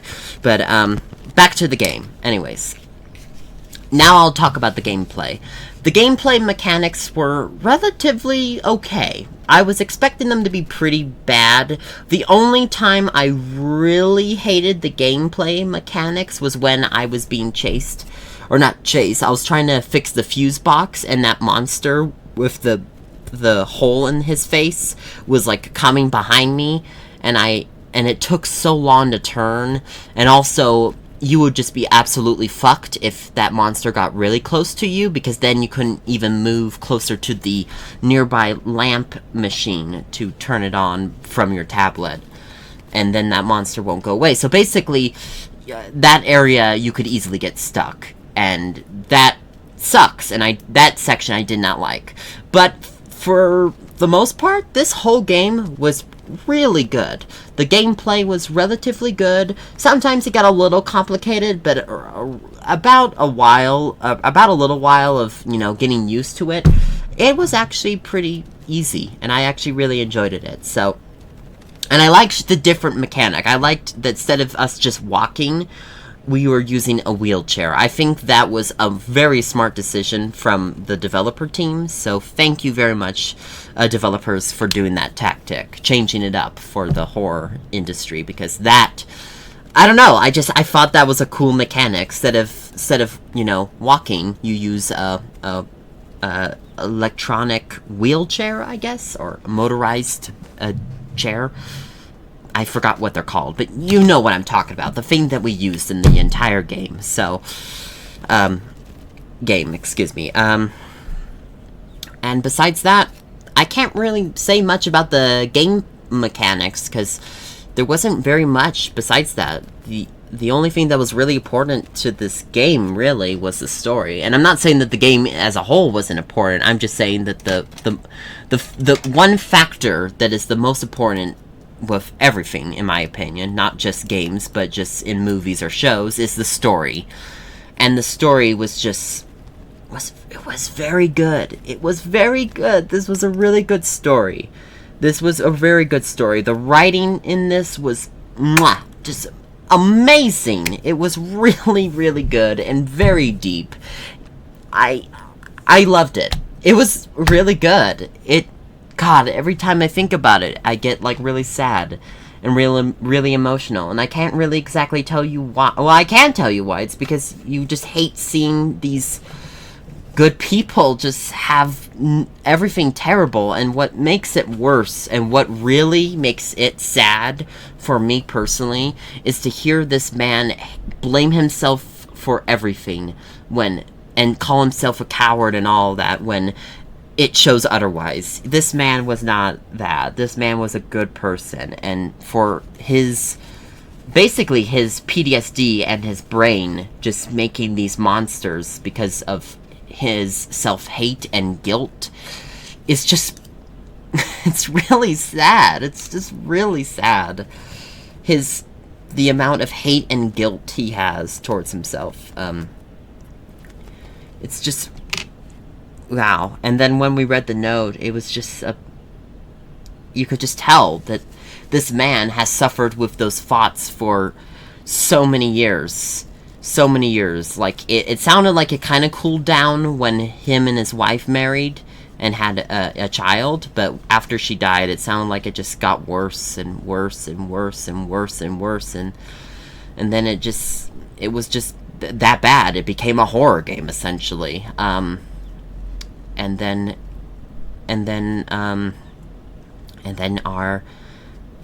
when we read the note that we didn't read after the accident because of the accident, the note was read. When we read the note, it was like it was just like you could feel that it was a breath of fresh air, a breeze of fresh air for our main character, our protagonist. He needed that. He needed to read that, and for him to read it, it was like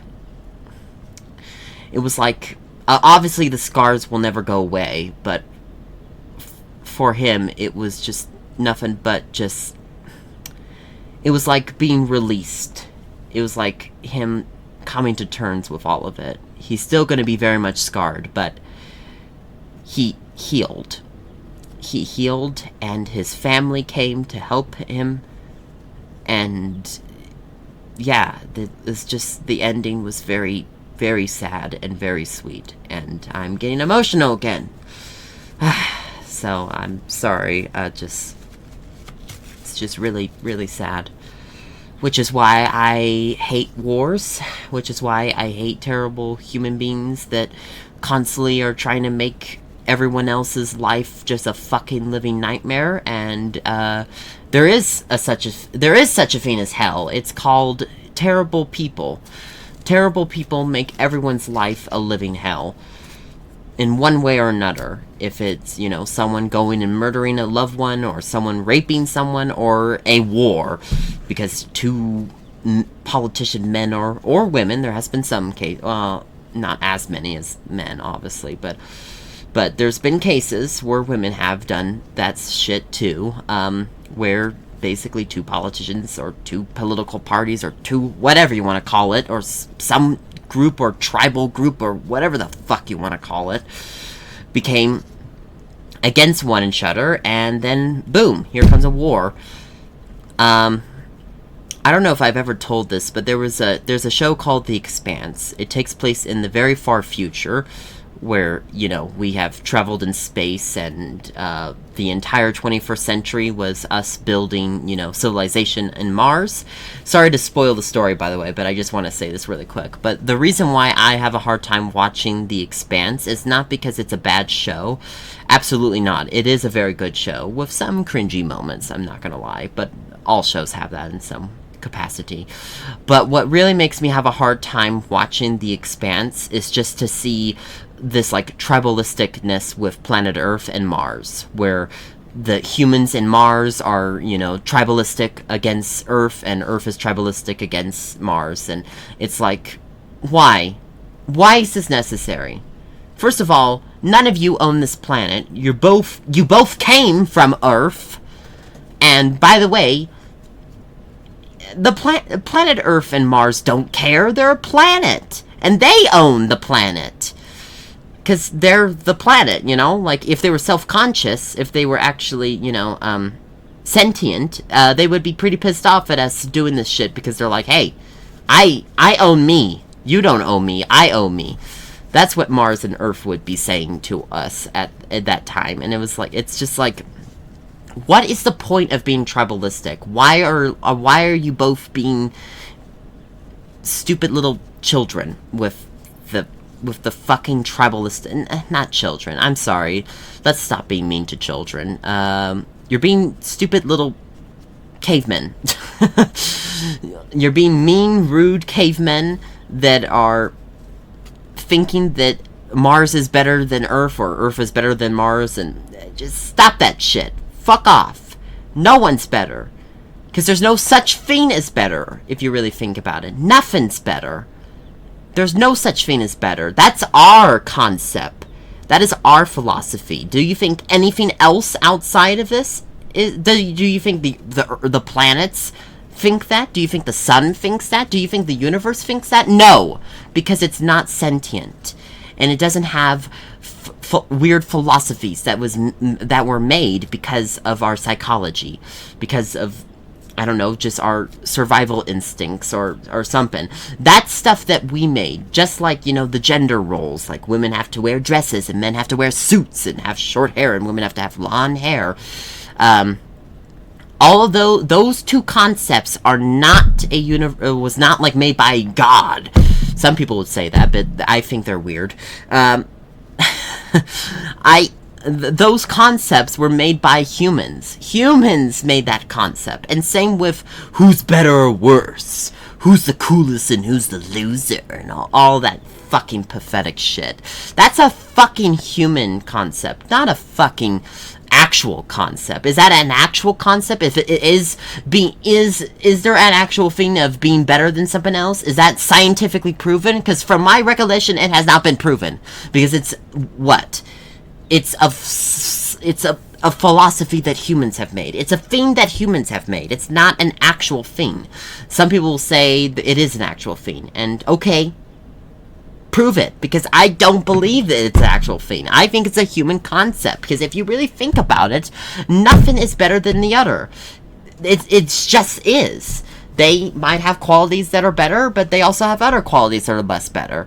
The Earth has great qualities, but also has some bad qualities. And same with the universe, and same with black holes, and all that shit. There's no such thing as better or worse. I guess that concept does come with, you know, peaceful times. You know, I'm living in a nice peaceful home with no wars happening. But if I was living in a war zone, then that would be worse. That makes more logical sense. That's like time.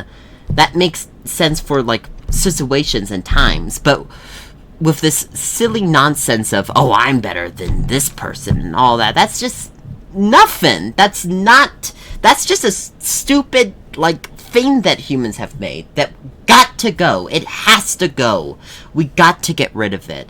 That shit is fucking killing us. And so the reason why I have a hard time watching The Expanse is because it's not that I don't believe that that's what humans will do. It's because I do believe that that's what humans are going to do in the far future. And I absolutely hate that we're going to be tribalistic against different planets. Oh, we're tribalistic against Mars and tribalistic against, I don't know, that planet that has life apparently that was discovered recently, or allegedly has been discovered, or for right now they think has life, that K2b planet. You know what I mean? Like, no, get rid of tribalistic. Get rid of the whole I'm better and you're a loser and I'm a winner kind of shit, or I'm cool.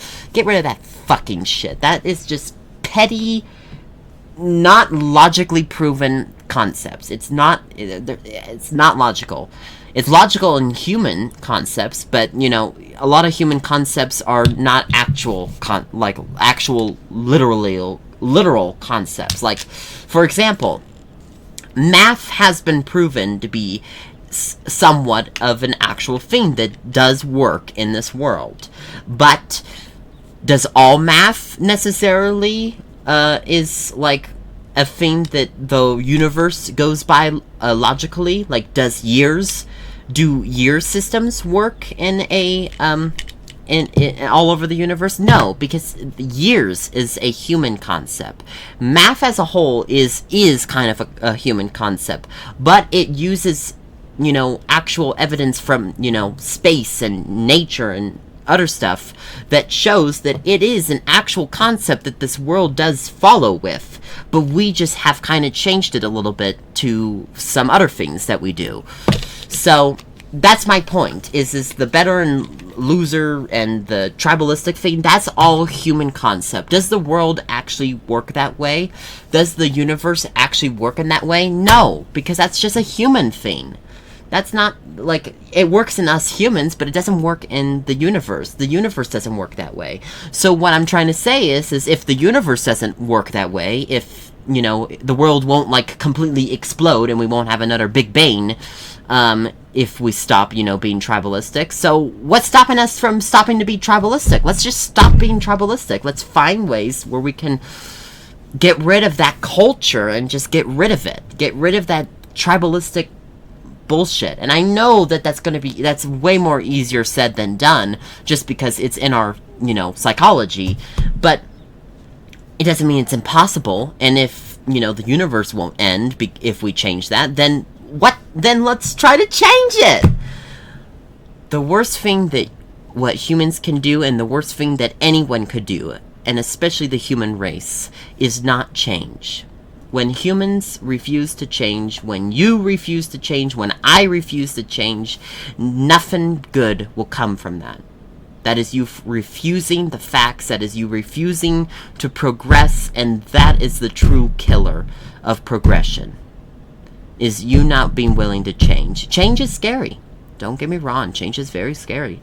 But it's much better to do it than not. Because if you don't change, then no new things will come, no new concepts, you won't progress. And that we just cannot afford, in my opinion. The human race cannot afford not to progress. And so I know I'm speaking quite radical, but I think those are things that we really need to take in consideration. So anyway, sorry for making the ending of this video a political talk again. This story, but this story is related to some politics, so I think it's worth mentioning the feelings I'm feeling about this story. And the feelings I'm feeling about this story is I feel very bad for our main character.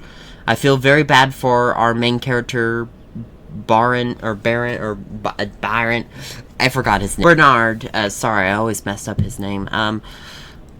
My feelings of Bernard is I feel bad for Bernard being born in a world where wars are just a constant thing, and I'm very sorry, Bernard, that you were born in a world that just can't get along and is fucking hurting and killing and scarring everyone. And same with your wife. I feel very bad for Bernard's wife for, you know, being in the world where everyone's just fucking fighting all the time for stupid reasons a lot of the times. And it's just shit. It's really shit and very unfair. But that is what I was feeling, and I just had to rant about politics because the story is related to politics. So, anyways, that was Letters of Bernard Thorne. I apologize so much for messing that up, and I'm about to mess up another name again.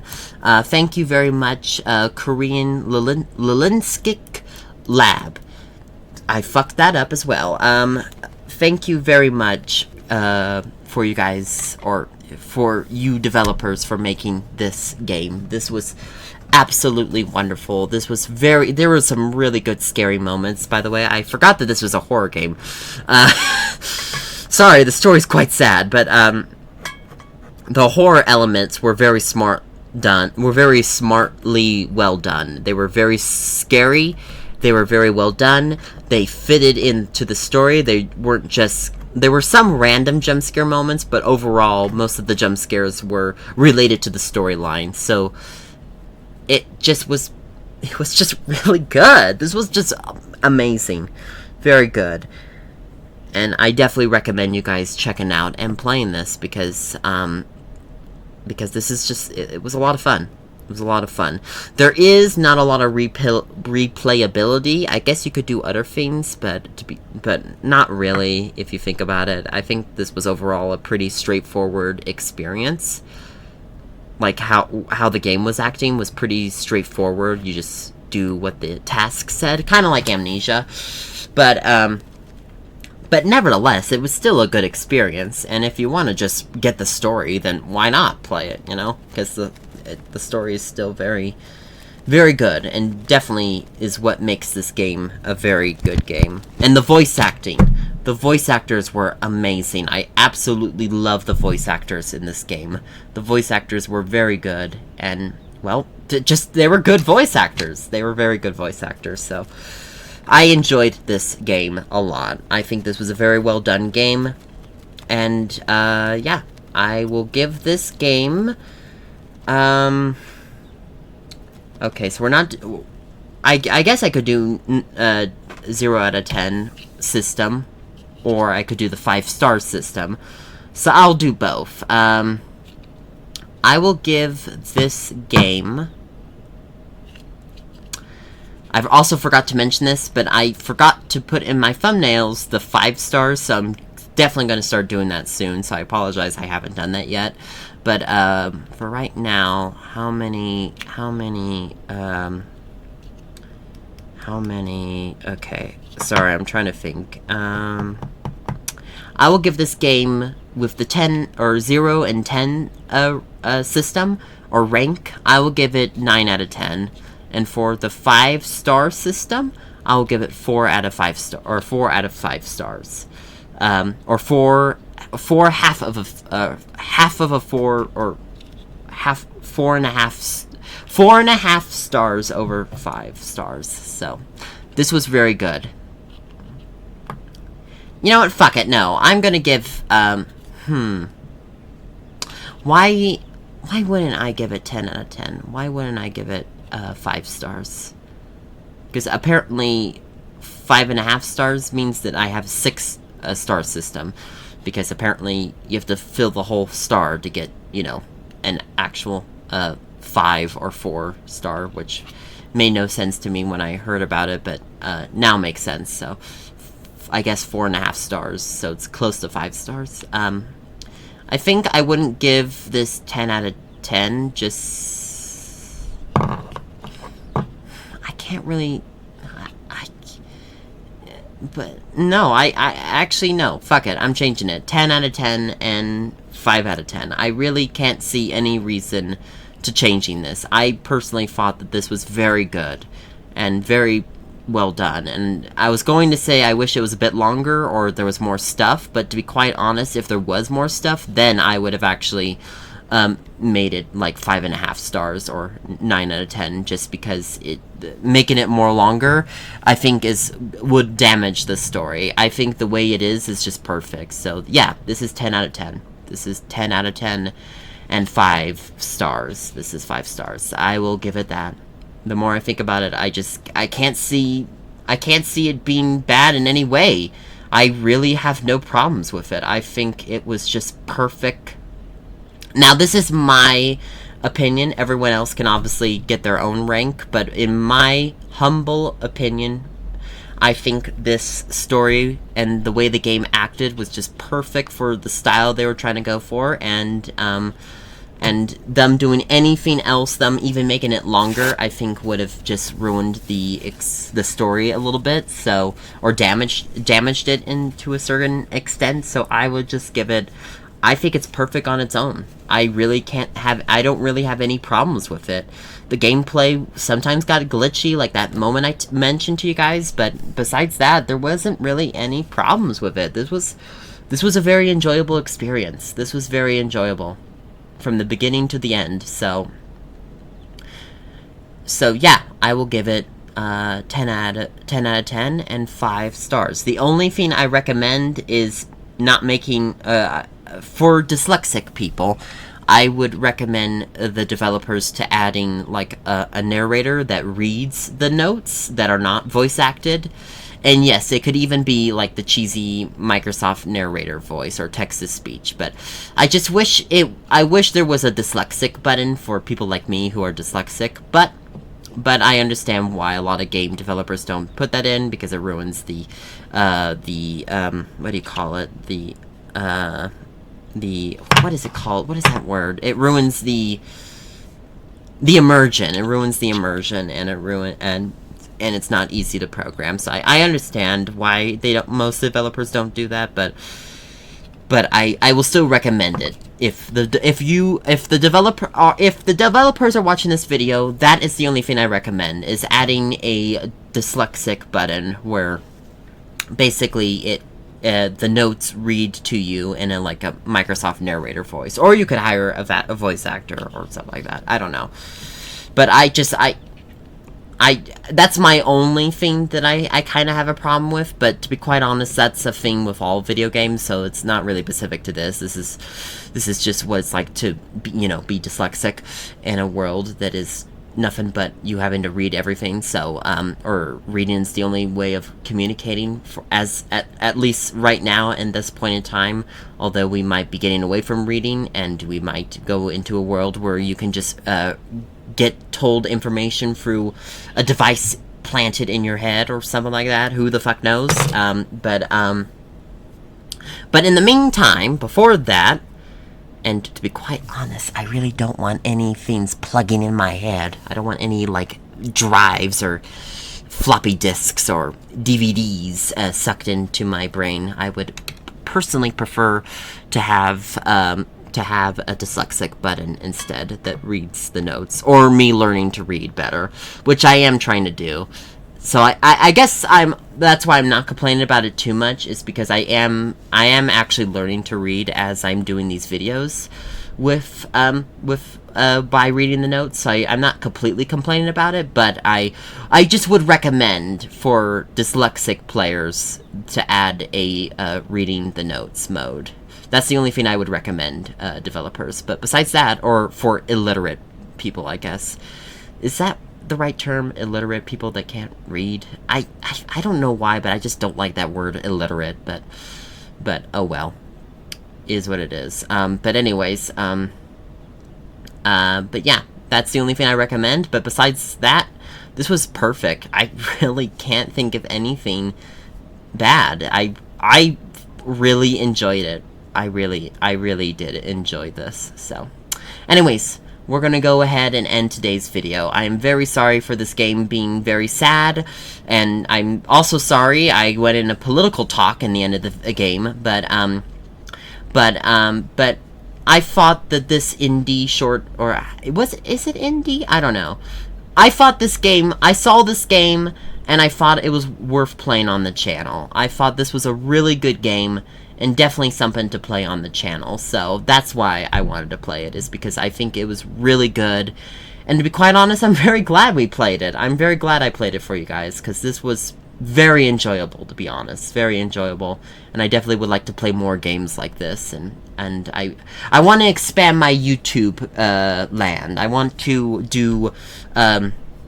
I want to play different games. I don't want to just do Amnesia and Minecraft. Not saying I'm going to stop with Amnesia and Minecraft. I absolutely love Amnesia and Minecraft, but I want to get us some more variety, so I'm going to start doing that from now on. So, expanding our world of shit to play. So, anyways, I hope you guys enjoyed today's video. Thank you everyone so much for watching, and I hope you all have a nice and awesome day, and I'll see you guys all in the next video. Alright, love you all, and goodbye.